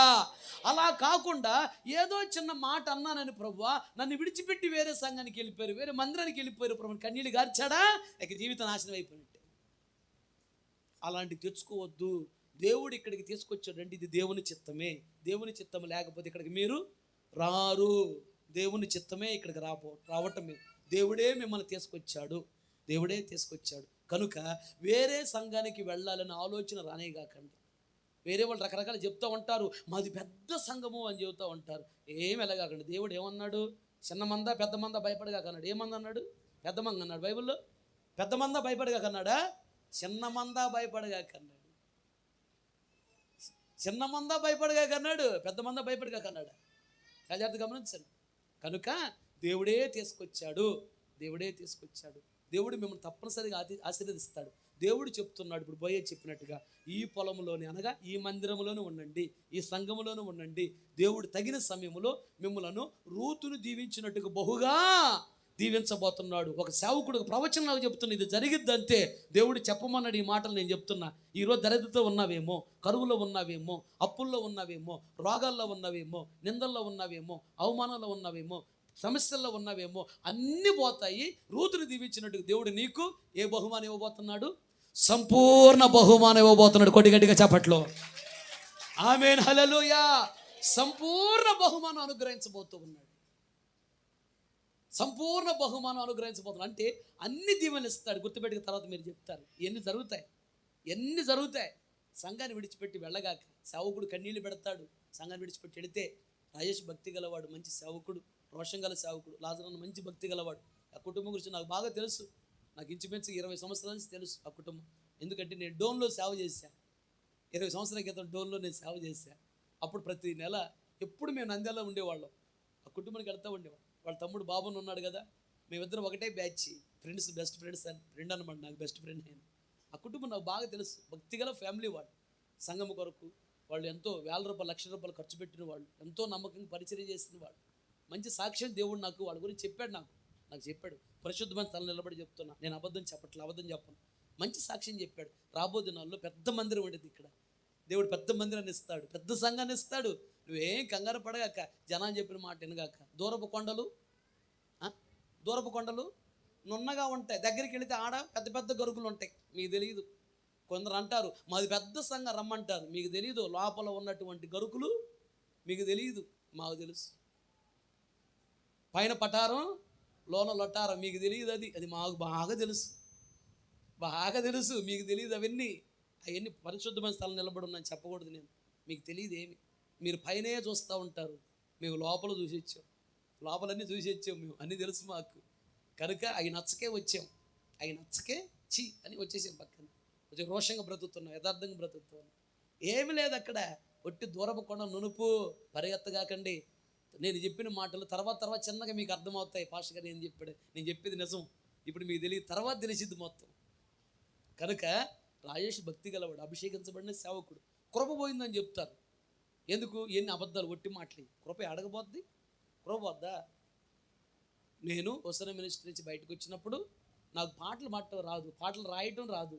ఈరోజు నేను 60 పాటలు రాశాను, పాటలు పాడతాను. వీళ్ళు ఇందాక వర్షిప్ చేసిన పాట సీడీలో నేనే పాడాను, ఆ పాట నేనే రాశాను. ఆ పాట ఇందాక వర్షిప్ చేశారు కదా. అలాగే ఇందాక నీ మందిరమందు పాడా, అది నేనే రాశాను. ఆ పాట మా అక్కలు పాడారు. యూట్యూబ్లో ఉన్నాయి మా పాటలన్నీ. నేను పాటలు రాయాలి ప్రభు అన్నా, నా కృప నీకు ఇచ్చాను రాసుకో అన్నాడు. పాటలు పాడాలి ప్రభు అన్నాను, కృప నీకు ఇచ్చాను పాడుకో అన్నాడు. బయటకు వచ్చిన తర్వాత కృప పోయింది జానపేట పాస్టర్ కృప లేదని చెప్పారు. ప్రార్థన చేశా, దేవుడు కృపను విస్తరింపజేశాడు. వినుకొండలో పెద్ద మందిరం, ఓసన మందిరం కాదు, జయధ్వని మందిరము, మా మందిరం, పెద్ద మందిరం. 200 అడుగులు పొడుగుండిద్ది. వాళ్ళది వచ్చి 160, 60 వాళ్ళది, 60, 160 మందిరం వాళ్ళది. మాది 70, 200 మందిరం. ఎవరు పెద్దది మందిరం? మాట్లాడేంటి? మాది పెద్దది. వాళ్ళది 30 సంవత్సరాల సేవ, నాది 11 సంవత్సరాల సేవ. 11 సంవత్సరాల సేవ వాళ్ళని మించిపోయింది. ఎక్కువ కృప ఎవరికి ఇప్పుడు? అది వాళ్ళే చెబుతారు ఆ మాట. జాన్పేటర్ పాస్టర్ మనకన్నా బాగా దీవించబడ్డాడు వినుకొండలో. కృప ఎందుకు పోతే తప్పది అని ఒట్టి అబద్ధాలు. మినిస్టర్ నుంచి, వసన మినిస్టర్ నుంచి బయటికి వెళ్తే కృప పోద్దా? అలా అయితే పెంతుకోసం చేసిన గారు బయటకు వచ్చాడు, కృప పోయిందా? ఏసనకి పోయిందా? పోలేదు కదా. వాళ్ళు కూడా అదే చెప్తారు. పెంతుకొస్తాడు ఏసన కృప పోయింది, ఏసన నరకానికి పోయాడు అంటారు. ఏసన కృప పోలేదు, నరకానికి వెళ్ళలేదు, దేవుడి రాజ్యానికి వెళ్ళాడు. కృపగల సేవకుడే. కృప పెరిగింది ఏసనకి. ఎందుకు పెరిగింది? పరిశుద్ధంగా బ్రతికే వాడికి కృప పోదు. దేవునికి స్తోత్రం, హల్లెలూయా. ఎంత పెద్ద మినిస్ట్రీలో ఉన్నా పాపము చేసేవాడు నరకానికి పోతాడు. ఎంత చిన్న తాటాకు పాకలో ఉన్నా పరిశుద్ధంగా బ్రతికేవాడు ఆడికి వెళ్తాడు, పరలోక రాజ్యానికి వెళ్తాడు. దేవుడు పెద్ద మినిస్ట్రీ చూస్తాడా, పరిశుద్ధత చూస్తాడా? పరిశుద్ధత చూస్తా. గుర్తుపెట్టుకో, చెట్టు కింద ఉన్నా, చిన్న పాకలో ఉన్నా పరిశుద్ధంగా బ్రతికేవాడు పరలోక రాజ్యానికి వెళ్తాడు. ఎంత పెద్ద మినిస్ట్రీలో ఉన్నా పాపము చేసేవాడు నరకానికి పోతాడు. ఇది వాస్తవం ఇది. కనుక దేవుడు పెద్ద మినిస్ట్రీ, చిన్న మినిస్ట్రీ అని చూడు, పెద్ద సంఘం, చిన్న సంఘం చూడు, సీనియర్ పాస్టర్, జూనియర్ పాస్టర్ అని చూడు. వీడు పరిశుద్ధంగా ఉన్నాడు లేదని చూస్తాడు. సీనియర్ విశ్వాస, పాత విశ్వాస, జూనియర్ విశ్వాసం చూడు, పరిశుద్ధంగా ఉన్నావా లేదో చూస్తాడు. పరిశుద్ధత చాలా ప్రాముఖ్యమైనది. కృప పాపము చేసి పాపములోనే ఉంటే కృప వద్ది. పాపము చేసినా నువ్వు ఒకవేళ తెలుసో తెలియకో పాపాన్ని విడిచిపెట్టి పరిశుద్ధంగా బ్రతికితే కృప నిన్ను విడిచిపెట్టదు. దావీదు ఒక పొరపాటు చేశాడు, ఒప్పుకొని విడిచిపెట్టాడు. తన జీవితంలో ఇప్పుడు పొరపాటు చేయలా. కృప పోయిందా దావీదుకి? కృప పెరిగింది. దావీదు ఏమన్నాడు? కృపాక్షేమములే నా వెంట వస్తాయి. పోయిందా కృప? కృప పోయిందా దావీదుకి? పోలేదు కదా. దావీదు అంటాడు 66వ కీర్తన 18వ చరణం చదవండి. 66వ కీర్తన 18 నుంచి 20వ చరణం వరకు చదవండి. అక్కడే ఉంది, నా హృదయములో నేను పాపమును లక్ష్యము చేసిన ఎడల ప్రభువు నా మనవి నా ప్రార్థన వినకపోవును. అంటే నా హృదయంలో పాపం ఉంటే దేవుడు నా ప్రార్థన వినేవాడు కాదు. దావీదు అంటున్నాడు, నా హృదయంలో పాపం ఉంటే దేవుడు నా ప్రార్థన వినేవాడు కాదు. ఇప్పుడు ఏం చేశాడంట? నిశ్చయముగా దేవుడు నా ప్రార్థన విన్నాడు. చాలు. తలలో పైకెత్తిన వైపు చూస్తున్న మాటలు గమనించి దావీదు అంటున్నాడు, నా హృదయంలో పాపం ఉంటే దేవుడు నా ప్రార్థన వినేవాడు కాదు. నా హృదయంలో పాపాన్ని విడిచిపెట్టాను కాబట్టి దేవుడు నా ప్రార్థన విన్నాడు అన్నాడు. ఇంకా తర్వాత ఏంటంట? నా విజ్ఞాపన దేవుడు త్రోసివేయలేదు. ఉంది అక్కడ, చదవమ్మా. ఆయన నా విజ్ఞాపన ఆయన ఆలకించాడు. అంటే సంఘము కొరకు చేసిన ప్రార్థన, ఇతరుల కొరకు చేసిన ప్రార్థన ఆలకించాడు. తర్వాత దేవుడు నా ప్రార్థన త్రోసివేయలేదు, నా యొద్ద నుండి తన కృపను తొలగించలేదు. కొట్టుగడ్డిగా చెప్పట్లో అంతేనా? సచ్చు చెప్ప అంత జోనరొట్లో చేసినట్టు చేస్తున్నారు, కొడుతున్నారు. ఆమె హల్లెలూయా. కనుక జాగ్రత్తగా గమనించండి, దావీదుకు కృప దూరం కాల. ఎందుకంటే దావీదంట ఏం చేశాడు? తన హృదయంలో ఉన్న పాపాన్ని విడిచిపెట్టి పరిశుద్ధంగా బ్రతికాడు. కనుక కృప దూరం కాల. పరిశుద్ధంగా బ్రతికే వాడికి కృప దూరము కాదు. నేను బయటకు వచ్చినప్పుడు కూడా ఓసన మినిస్టర్లో 10 సంవత్సరాలు సేవ చేసి బయటకు వచ్చా. గోరంట్లో సెంట్రల్ పాస్టర్గా చేశాను నేను. అబ్రహం పాస్టర్ కంటే ముందు గోరంట్లో సెంట్రల్ పాస్టర్ నేను. గూడూరులో సెంట్రల్ పాస్టర్ చేశా, మజిలీపట్నం సెంట్రల్ పాస్టర్ చేశా. వినండి, విజయ్ గీతం అని పాట వచ్చినప్పుడు గోరంట్లో సెంట్రల్ పాస్టర్ నేను, ఎస్ఎన్ దగ్గర అసిస్టెంట్ పాస్టర్ నేను. అన్న నాకు బాగా క్లోజ్గా ఉంటాడు. వినండి, నాకు కొన్ని పద్ధతులు నచ్చలేదు, అందుకని బయటకు వచ్చేసి. ఎందుకు నీతో ఎందుకురా బాబు, చెబితే మీరు ఎన్నరు వద్దురా, మీ బాధలు మీరు పడండి, నాకు ఎందుకని సేవ చేసుకోవడం చేత కాకపోతే కదా అని బయటకు వచ్చేసా. ప్రార్థన చేసుకున్నా. ప్రభు అన్నాడు, నేను నీకు తోడై ఉన్నాను, నేను బహుగా దీవిస్తానని చెప్పాడు. ఈరోజు నేను 10 మందితో ప్రారంభించా ఈ 11 సంవత్సరాలు. ఈరోజు 2000 మంది సంఘం నాది వినుకొండలో. 2000 మంది సంఘాన్ని దేవుడు నాకు ఇచ్చాడు. పెద్ద మందిరం ఇచ్చాడు. ₹1,00,00,000 విలువైన స్థలం ఇచ్చాడు.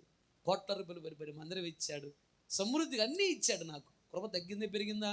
ఇప్పుడు వాళ్ళే చెబుతారు. ఒకరోజు సేవకుల మీటింగ్లు ఎప్పుడు బయటికి వెళ్ళినోడికి ఎవడు కృప ఉందరా అందరు కృప పోయిందిరా చెప్పేవాడు. ఒకరోజు జాన్ వేచ్లే పాస్టర్ గారు చెప్పాడు, జాన్ పీటర్ పాస్టర్ బయటికి వెళ్ళి బాగా దీవించబడుతున్నాడు అంటేను ఆ దేవుడు ఆయనకి కృపనిచ్చాడులే ఆయన అన్నాడు. దేవునికి స్తోత్ర, హల్లెలూయా. పరిశుద్ధంగా బ్రతికే వాడికి కృప పోదు. రాజన్న కూడా అదే మాట అన్నాడు. జాన్ పీటర్ భక్తి గలవాడు, దేవుడు కృపనిచ్చాడు అన్నాడు. కృప పరిశుద్ధంగా బ్రతికేవాడు కృప వద్దా? కాదు. ఎంత పెద్ద మినిస్టర్లో ఉన్నా పాపం చేసేవాడికి కృప ఉండదు. అర్థమైందా? వాడు నరకాలిగా పోతాడు. అర్థమవుతుందా? ఎంత చిన్న మందిరంలో ఉన్నా, చెట్టు కింద ఉన్న సేవకుడు, తాటాక పాకలో ఉన్న సేవకుడు పాపాన్ని విడిచిపెట్టి పరిశుద్ధంగా బ్రతికే వాడికి కృప దూరము కాదు. కృప పెరిగిద్ది. నాకు కృప పెరిగింది. బహుగా దీవించబడ్డ ప్రాంతంలో వాళ్ళకన్నా నాదే పెద్ద మందిరం, నాదే పెద్ద పరిచర్య, వాళ్ళకన్నా పెద్ద సంఘం నాది. దేవుడు నేను దీవించాడు. ఇప్పుడు అంటలే ఆ మాట, ఒకప్పుడు అన్నారు బాగా. ఇవన్నీ ఒట్టి అబద్ధాలు. ఆ మాటలు నమ్మగాకండి, వెళ్ళగాకండి. తప్పది, వెళ్ళకూడదు. కనుక ఆ విధంగా అనుకుంటే ఇప్పుడు ప్రపంచంలో కోట్ల మంది సేవకులు ఉన్నారు, కోట్ల సంఘాలు ఉన్నాయి. వాళ్ళందరూ రోజున మందిలో ఉన్నారా? లేరు. వాళ్ళ కృప లేదా? మాట్లాడండి. కృప లేదా వాళ్ళకి? మరి వాళ్ళు బలరాజుని పోరా అంటే ఈ మినిస్ట్రీకే కృపనిస్తే ఇంకే మినిస్ట్రీ కృపనివ్వనని దేవుడు చెప్పాడా? ఇంతకన్నా గొప్ప మినిస్ట్రీలు ఉన్నాయి, ఇంతకన్నా గొప్ప సేవకులు ఉన్నారు బయట. వాళ్ళందరికీ వసన మందిరం లేరు, మినిస్టర్లు లేరు. కృప లేదా వాళ్ళకి? తప్పది. అవన్నీ అబద్ధాలు. ఆ మాటలు నమ్మగా. బయటికి వెళ్ళిన దగ్గర కృప ఉన్నదంట. తప్పది. మినిస్టర్లో చాలామంది పరిశుద్ధాత్మ అభిషేకం లేని ఉన్నారు తెలుసా? నాకు తెలుసు.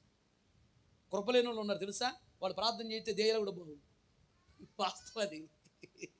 అలాంటి ఉన్నారు. వసన మందిరంకి వెళ్ళాడంట ఒక ఆయన, వాళ్ళ విశ్వాసికి.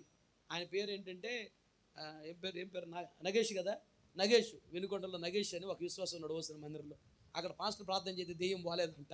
నా దగ్గరికి వచ్చాడు, ప్రార్థన చేసి దెయ్యం పోయింది. ఇక వాళ్ళుండి ఏందన్న మందిరం రావట్లే రాండి అని అంటున్నారు. వాళ్ళు ఏమన్నారు తెలుసా? అవిశ్వాసి నగేష్ మున్సిపాలిటీలో చేస్తాడు జాబ్. ఆయన, అయ్యా మీ దగ్గర ప్రార్థన చేసుకున్నాను, దెయ్యం పోలేదు నాయన.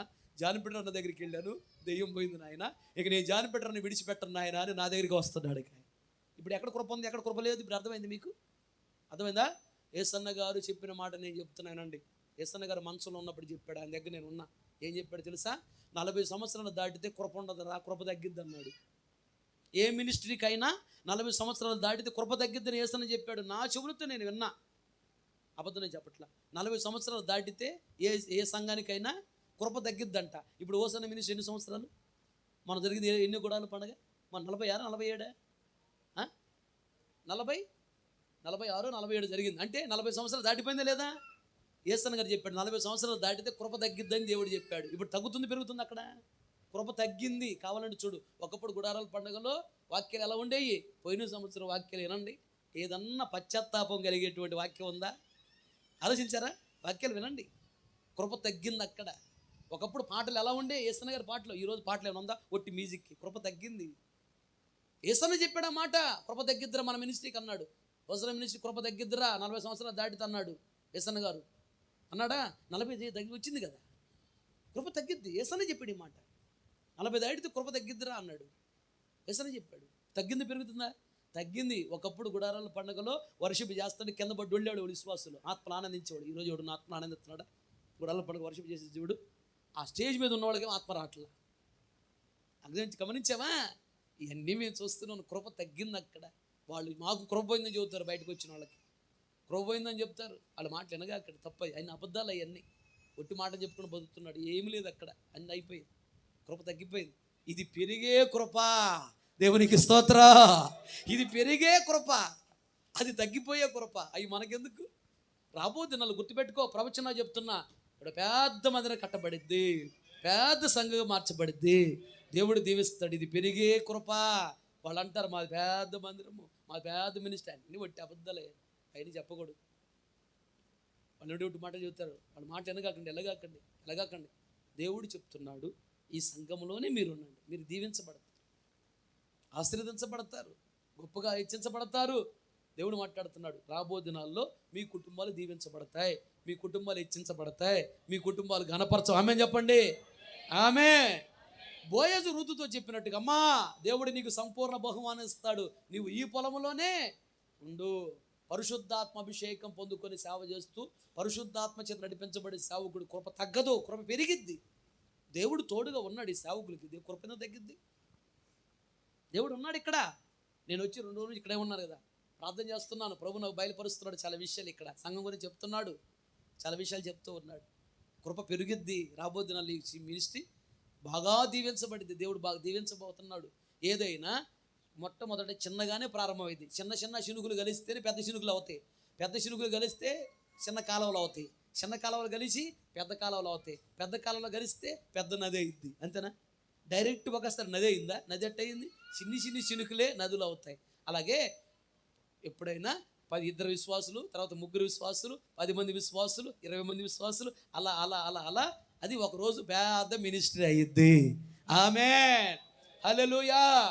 ఎవరెన్ని చెప్పినా వినగాకుండా నమ్మగాకుండా మా విశ్వాసులు, మా సండే స్కూల్ పిల్లలు కూడా మందిరానికి వెళ్ళరు. వాళ్ళకి తెలుసు అది ఏమీ లేదు, అంత అయిపోయి పైకే. ఇప్పుడు వాళ్ళు ప్రార్థన చేస్తే దెయ్యాలు కూడా బాబు కావాలంటే ప్రార్థన చేసుకోరండి, కావాలంటే చేసుకో. నాకు తెలుస్తుంది అక్కడ పోని దెయ్యాలని నా దగ్గరికి వచ్చి పోతా ఉన్నాయి. ప్రార్థన చేసుకో, దెయ్యాలు విడుదల కలుగుతుంది. వినుకొండ ప్రాంతంలో ఎవరికి శాతశక్తి దెయ్యాలు పట్టినా కేరా అడ్రస్ ఏంటో తెలుసా? జయధ్వని చర్చి, జానిపేట పాస్టర్ దగ్గరికి వెళ్ళని చెప్తారు.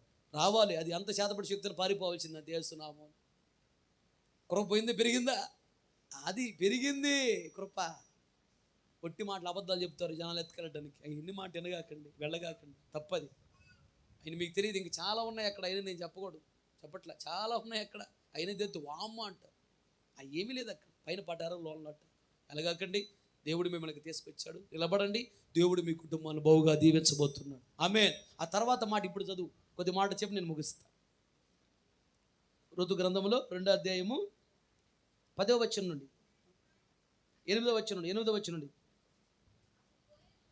గట్టి పెద్ద చదవాలి. అప్పుడు బోయజు రూతుతో, నా కుమారి,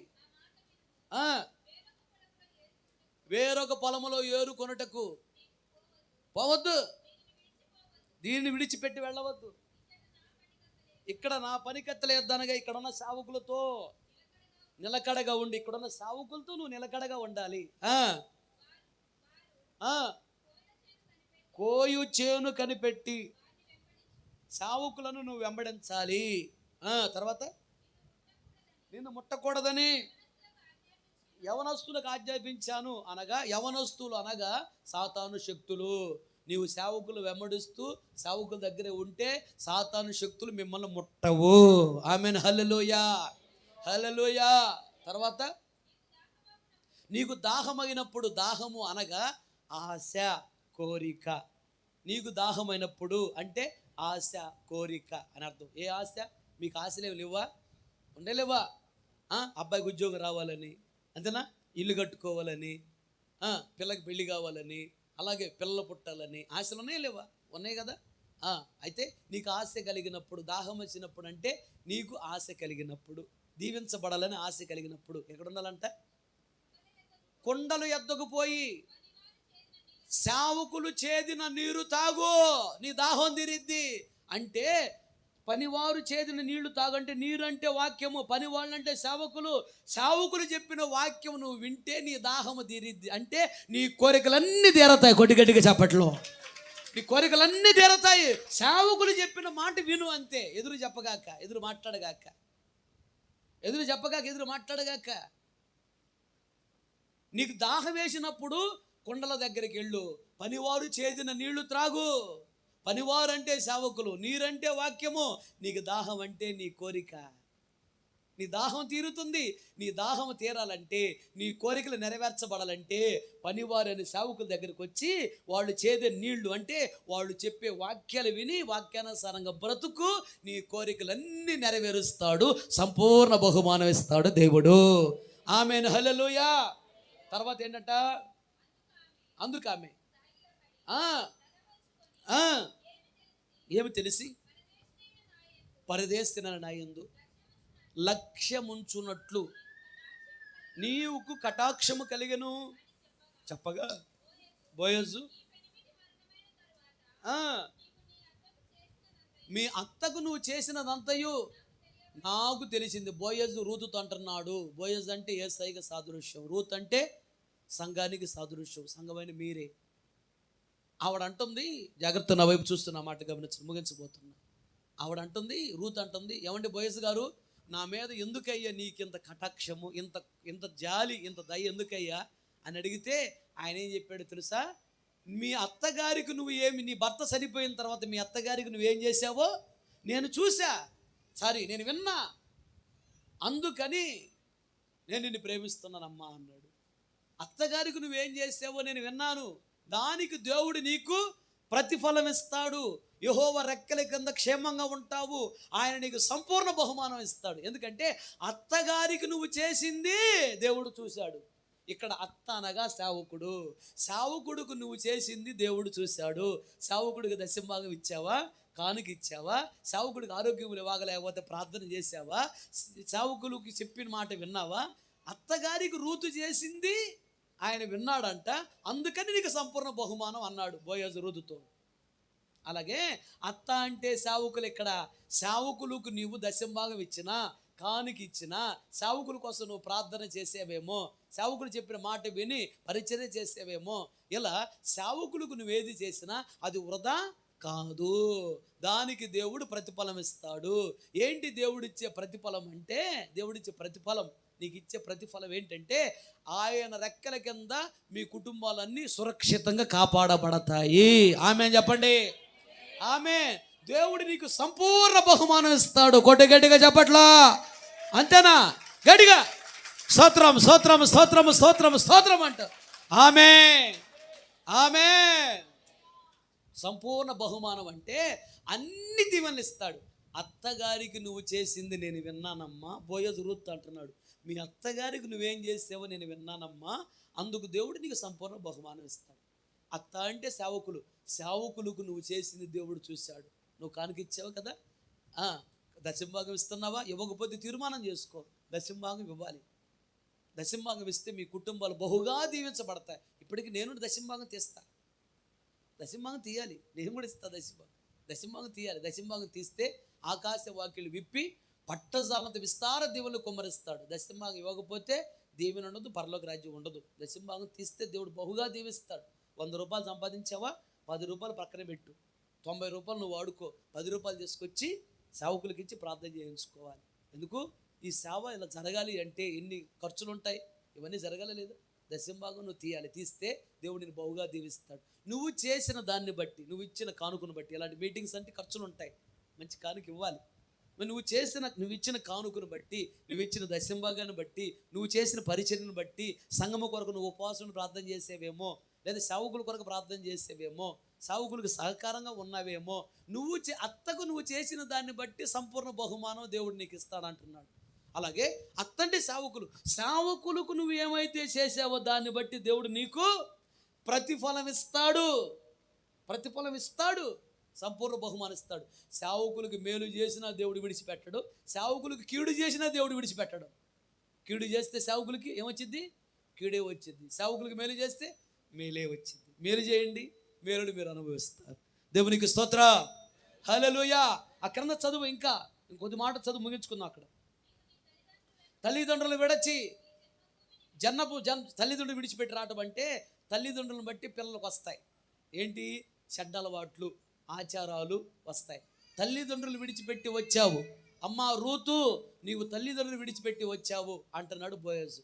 అంటే దాని అర్థం ఏంటంటే నువ్వు మూఢనమ్మకాలు, విగ్రహారాధన, తల్లిదండ్రుల దగ్గర ఏముంది? విగ్రహారాధన ఉంది, మూఢనమ్మకాలు ఉన్నాయి, అంతేనా? సిద్ధాంతాలు, సింగినాదాలు ఉన్నాయి. అవన్నీ విడిచిపెట్టి వచ్చింది దేవుని దగ్గరికి. అలాగే నీవు కూడా మీ తల్లిదండ్రుల్లో ఉన్నటువంటి సిద్ధాంతాలు, సింగినాదాలు, మూఢనమ్మకాలు, విగ్రహారాధన అన్ని విడిచిపెట్టి సేవకులు చెప్పినట్టుగా నడుచుకోండి, సంపూర్ణ బహుమానాన్ని నువ్వు పొందబోతున్నావు. ఆమె అమ్మా రూతు, నీవు తల్లిదండ్రులు విడిచిపెట్టి వచ్చావు. తర్వాత జన్మభూమి అంటే కదా, దాని అర్థం ఏంటంటే పుట్టిన స్థలం అని అర్థం. మీరు ఇంతమంది ఎక్కడన్నా బాప్తిసం పొందారేమో నామకార్థ సంఘంలో, అది నా జన్మభూమి నాయనా అంటావేమో. ఆమె విడిచిపెట్టి వచ్చింది జన్మభూమిని. అలాగే నువ్వు నామకార్థ సంఘాన్ని విడిచిపెట్టి రావాలి, ఆ నామకార్థ అలవాట్లు విడిచిపెట్టాలి.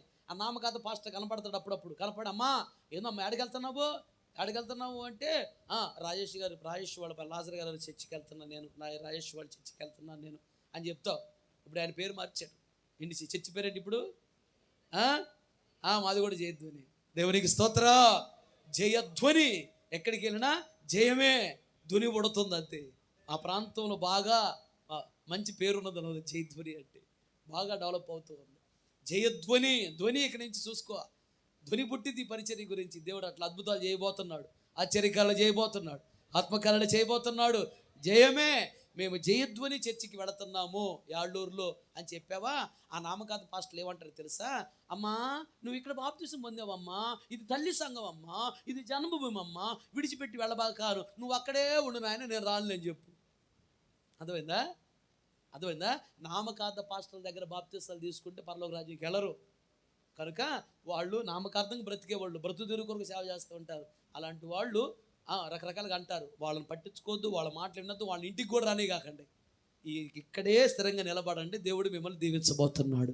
ఆమె తర్వాత మళ్ళీ ఏమన్నాడు? బోయజు రుతుతో తల్లిదండ్రులు విడిచిపెట్టి వచ్చావు అంటే చెడ్డ అలవాట్లు, ఆచారాలు, పద్ధతులు, సిద్ధాంతాలు, సింగినాదాలు విడిచిపెట్టి వచ్చావు. తర్వాత జన్మభూమిని విడిచిపెట్టి వచ్చావు అంటే నామకార్థ సంఘాన్ని విడిచిపెట్టి రావాలి. తర్వాత ఇంతకు మునుపు క్రొత్త జనాల మధ్యలోకి వచ్చావు ఇప్పుడు. ఆ తర్వాత యెహోవా నీవు చేసిన దానికి ప్రతిఫలం ఇచ్చును. ఆమె చెప్పలు గట్టిగా హల్లెలూయా. నీవు చేసిన దానికి దేవుడు ప్రతిఫలం ఇస్తాడు. రూతు అన్నాడు. రూతు ఏమేమి విడిచిపెట్టింది? ఒకటి, తల్లిదండ్రులు విడిచిపెట్టి వచ్చింది. తల్లిదండ్రులు అంటే ఎవరు? విగ్రహారాధన దేశం, అది విగ్రహారాధన విడిచిపెట్టి వచ్చింది. ఆ విగ్రహారాధన అలవాట్లు, ఆచారాలు, పద్ధతులన్నీ విడిచిపెట్టి వచ్చింది. తల్లిదండ్రులు విడిచిపెట్టింది. జన్మభూమిని విడిచిపెట్టింది అంటే మీరు జన్మభూమి విడిచిపెట్టి వచ్చారు. నామకార్థ సంఘాలని, నామకార్థ సేవకులు విడిచిపెట్టి వచ్చారా? మళ్ళీ ఆడికి వెళ్ళగాకండి. ఎరుగని జన్మలోకి వచ్చావు అంటే క్రొత్త జన్మలోకి వచ్చావు. ఇప్పుడు వీళ్ళను నువ్వు ఈ సంఘాన్ని విడిచిపెట్టకూడదు, ఈ సేవకులను విడిచిపెట్టకూడదు. నిలబడు. సంపూర్ణ బహుమానం దేవుడు మీకు అనుగ్రహించబోతున్నాడు. ఆమేన్. ఈ మాటలు చెప్పమని దేవుడు నాతో చెప్పాడు, నేను మీతో చెప్తున్నా. ఈ మాటలు వింటే మీకు దీవెన. విడిచిపెట్టి వెళ్ళావా, అది నీకు భయంకరం శాపం. గుర్తుపెట్టుకో. అనేక మందిని తీసుకురావాలి, నువ్వు ఒక్కదానివే రాకూడదు. అనేక మందిని మందిరానికి పట్టుకురావాలి. రాజేష్ పాస్టర్ ఈరోజు ఒక మాట, ఈరోజు ఒక్కరిని తీసుకొస్తే ఒక చీర ఇస్తాం, ఇద్దరిని తీసుకొస్తే 2 చీరలు ఇస్తాం, ముగ్గురిని తెస్తే 2,000 రూపాయల చీరలు 3 ఇస్తాం, ముగ్గురిని తెస్తే 5గురిని తెస్తే 5 చీరలు ఇస్తాం. ఒక అనౌన్స్మెంట్గా నువ్వు చేసి ఉంటే ఈ మందిరం పట్టక, సిమెంట్ రోడ్డు పట్టక, అస్సలు జనాలు ఆ రోడ్డు మీద కూర్చునేవాళ్ళు. తలా 10 మంది 20 మంది పట్టుకొచ్చేవాళ్ళు. మీరు మామూలు కాదు. తలా 2,000 రూపాయలు చీర ఇస్తాం. ఒక్కరిని తీసుకొస్తే 1 చీర, ఇద్దరిని తీసుకొస్తే 2 చీరలు, 5గురిని తీసుకొస్తే 5 చీరలు, 10 మంది అయితే 10 చీరలు అని ఒక మాట చెప్పుంటే, ఇక్కడ ఒట్టి అట్టపెట్లు ఒట్టి పేర్చి పెడితే ఇక్కడ చీరలు అని చెబితే అబ్బో, చీర అంతా దాని బతుకంత. చీర అయితే జనాన్ని పట్టుకొస్తావా, లేదా తీసుకురావు. నువ్వు కనీసం ఒక్కనాన్ని తెచ్చావా? ఈదును చెంగు పట్టుకొని ఎంతమంది వస్తారంట? 10 మంది వస్తారు. నువ్వు 10 మందిని మందిరం నడిపించాలి. 10 మందిని నడిపించాలి. బర్రెలు అంటారు కదా, బర్రె దూడని పెట్టకపోతే ఏం చేస్తారు? సంతలు అమ్ముతారా లేదా? దాన్ని చెన్నై తీసుకెళ్తారు, మెడకాయ కోసేసి తోలు తీసి మాంసం ఇతర దేశాలకు అమ్ముతారు, తినేస్తారు. దాని జీవితం అయిపోయింది. పిల్లల్ని పెట్టకపోతే దాన్ని చంపి తినేస్తారు, గేదెని, బర్రెని, తెలుసా? అలాగే గొర్రె కూడా పిల్లల్ని పెట్టకపోతే గొర్రెని కూడా కోసుకొని తింటారు. అంతేనా? గొర్రె పిల్లల్ని పెట్టకపోతే దాని పని అయిపోయినట్టే, బర్రె పిల్లల్ని పెట్టకపోతే దాని పని అయిపోయినట్టే. వాటికి విలువ ఉండదు. అలాగే స్త్రీ పిల్లల్ని కనకపోతే విలువ ఉండద్దా? స్త్రీకి మాట్లాడండి, విలువ ఉండిద్దా? పిల్లల్ని కనకపోతే విలువ ఉండిద్దా? ఉండదు. అలాగే స్త్రీ పిల్లలను కనాలి, బర్రె దూడలను పెట్టాలి, గొర్రె పిల్లలను పెట్టాలి. అలాగే విశ్వాసులను కనకపోతే విలువ లేదు. నువ్వు విశ్వాసులను కనాలి. ఎంతమంది విశ్వాసులను కన్నావు అంటే అనేక మంది పట్టకరావాలి మందిరానికి. అలా తీసుకొస్తే మీ కుటుంబాలను దేవుడు బహుగా దీవిస్తాడు. ఆమేన్. హల్లెలూయా. చెప్పాలి గట్టిగా, హల్లెలూయా, హల్లెలూయా. ఎన్ని వచ్చినా మందిరం విడిచిపెట్టకూడదు. కొన్ని సందర్భాల్లో సేవకుడు నేను కఠినంగా మాట్లాడినా మందిరం విడిచిపెట్టి వెళ్ళకూడదు. నా మంచి కోసం అనాలి. అది ఒక మాట చూపిస్తాను, చదవండి, ముగించుకుందాం. 141వ కీర్తన 5వ చరణం చూడండి, అక్కడే ఉండి.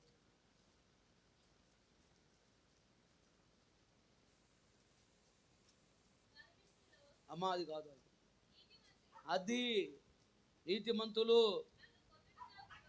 నీతిమంతులు నన్ను కొట్టుట నాకు ఉపకారము, వారు నన్ను గద్దించుట. 141వ కీర్తన 5వ చరణం, అందరూ చూడండి ఆ మాట. నీతిమంతులు నన్ను కొట్టుట ఉపకారము, నీతిమంతులు తిట్టుట. మాట్లాడు, చదవమ్మా. నీతిమంతులు నన్ను కొట్టుట నాకు ఉపకారము, నీతిమంతులు నన్ను గద్దించుట. కూర్చోరా, మాట్లాడు. నాకు తైలాభిషేకం చాలు, అట్టి అభిషేకం నేను త్రోసివేయుకుందును గాక. తలల పైకెత్తి నా వైపు చూస్తా హల్లెలూయా చెప్పండి, 3 సార్లు చెప్పండి. అంతేనా? తగ్గిపోతుంది ఏంటి? పెరగాలి కదా. ముందు హల్లెలూయా అన్నారు, తర్వాత రెండోది హల్లెలూయా, మూడోది హల్లెలూయా అనాలి. చెప్పండి ఒకసారి. 1 2 3. అబ్బా, అసలు దేవదూతనే ఇక్కడ ఉన్నట్టుంది. వేస్తున్నా. దేవునికి స్తోత్ర, హల్లెలూయా. చాలా జాగ్రత్తగా గమనించండి. దావీదు అడవిలో గొర్రెలు కాసుకునేవాడు. అలాంటి దావీదుని తీసుకుని వచ్చి దేవుడు బహుగా దీవించాడు. ఎంత దీవించాడో తెలుసా? ఆయన ఒక్క పూట భోజనం లేక అడుక్కున్నవాడు దావీదు. అలాంటి దావీదుని రోజుకి 13 లక్షల మందికి భోజనం పెట్టే స్థితిలో పెట్టాడు దేవుడు. ఎంతమంది పెడుతున్నాడు రోజు? ఆయన సైన్యమే 13 లక్షల మంది. రాజుని చేశాడుగా దేవుడు. రోజుకు 13 లక్షల మందికి భోజనం పెట్టే స్థితిలో పెట్టాడు దేవుడు. చూసావా? కారణము ఏంటో తెలుసా? దావీదు ఎలా ఏమంటున్నాడు? ఎప్పుడు అన్నాడు? దావీదు అడవిలో ఉన్నప్పుడు కాదు, రాజు అయిన తర్వాత అంటున్నాడు. లక్షల రూపాయలు, కోట్ల రూపాయల ఆస్తి ఆయనకు ఉంది, కోటీశ్వరుడు. ఇప్పుడు ఈయన ఏమంటున్నాడు? కోటీశ్వరుడు ఏమంటున్నాడు? నీతిమంతుడైన దైవజనుడు నన్ను గద్దించుట. చదువు మళ్ళీ. అదుగో నీతిమంతుడైన దైవజనుడు నన్ను కొట్టుట నాకు ఉపకారం, నాకు మేలు జరిగిద్ది అంటున్నాడు.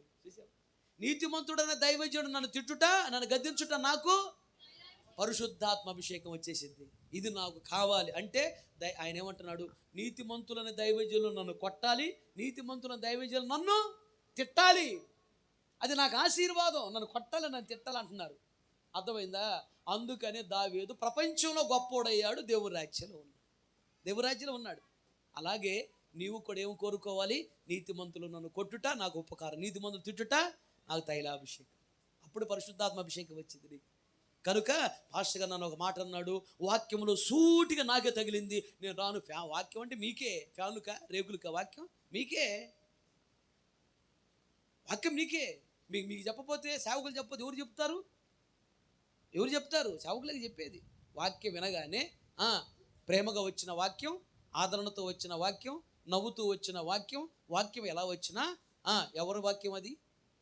ఎవరి వాక్యము? యేసయ్య వాక్యము. అంతే. జాన్పేట పాస్టర్ గారి వాక్యం, రాజేష్ పాస్టర్ వాక్యం అనకూడదు. యేసయ్య వాక్యం. వెంటనే వాక్యానికి లోబడాలి, వాక్యానికి భయపడాలి, వాక్యానికి విధేయత చూపించాలి, వాక్యానుసారంగా నడవాలి. అప్పుడు నీవు అంచెలంచెలుగా ఆశీర్వదించబడతావు, బహుగా దీవించబడతావు. ఆమె దేవుడు మాట తప్పడు, మాట మార్చుకోడు. దైవజనుడు ఒక మాట అన్నా సంతోషంగా ఓర్చుకోవాలి. ఎక్కడ రాసుకుంటావు ఈ మాట? ఎక్కడ రాసుకుంటావు చెప్పు? నోట్స్ లెటర్ రాయట్లేదు. ఎక్కడ? హృదయం అనే పలక మీద రాసుకోవాలి. దావీదు గొప్ప రాజు, కోటీశ్వరుడు, కోట్ల ఆస్తులు ఉన్నప్పుడు చూడు ఏ మాట అంటున్నాడు. ఈ మాట ఏమీ లేనప్పుడు, పేదరికలు ఉన్నప్పుడు అన్నాడేమో, ఆస్తి వచ్చిన తర్వాత మారిపోయాడేమో అనుకోవటానికి కాదు. ఈయన బాగా కోట్ల రూపాయల ఆస్తి ఉన్నది ఈయనకి. అప్పుడు అంటున్నాడు చూడు, నీకు చిన్న ఉద్యోగం ఉంటే చాలు, చిన్న వ్యాపారం ఉంటే చాలు, చిన్న ఇల్లు ఉంటే చాలు, అసలు నన్ను అంటాడా? అసలు నేనేంటి తెలుసా? తప్ప మాట అనకూడదు. దైవ సేవకులు ఒక మాట అంటే ఓర్చుకుంటే గొప్ప దీవెన అది.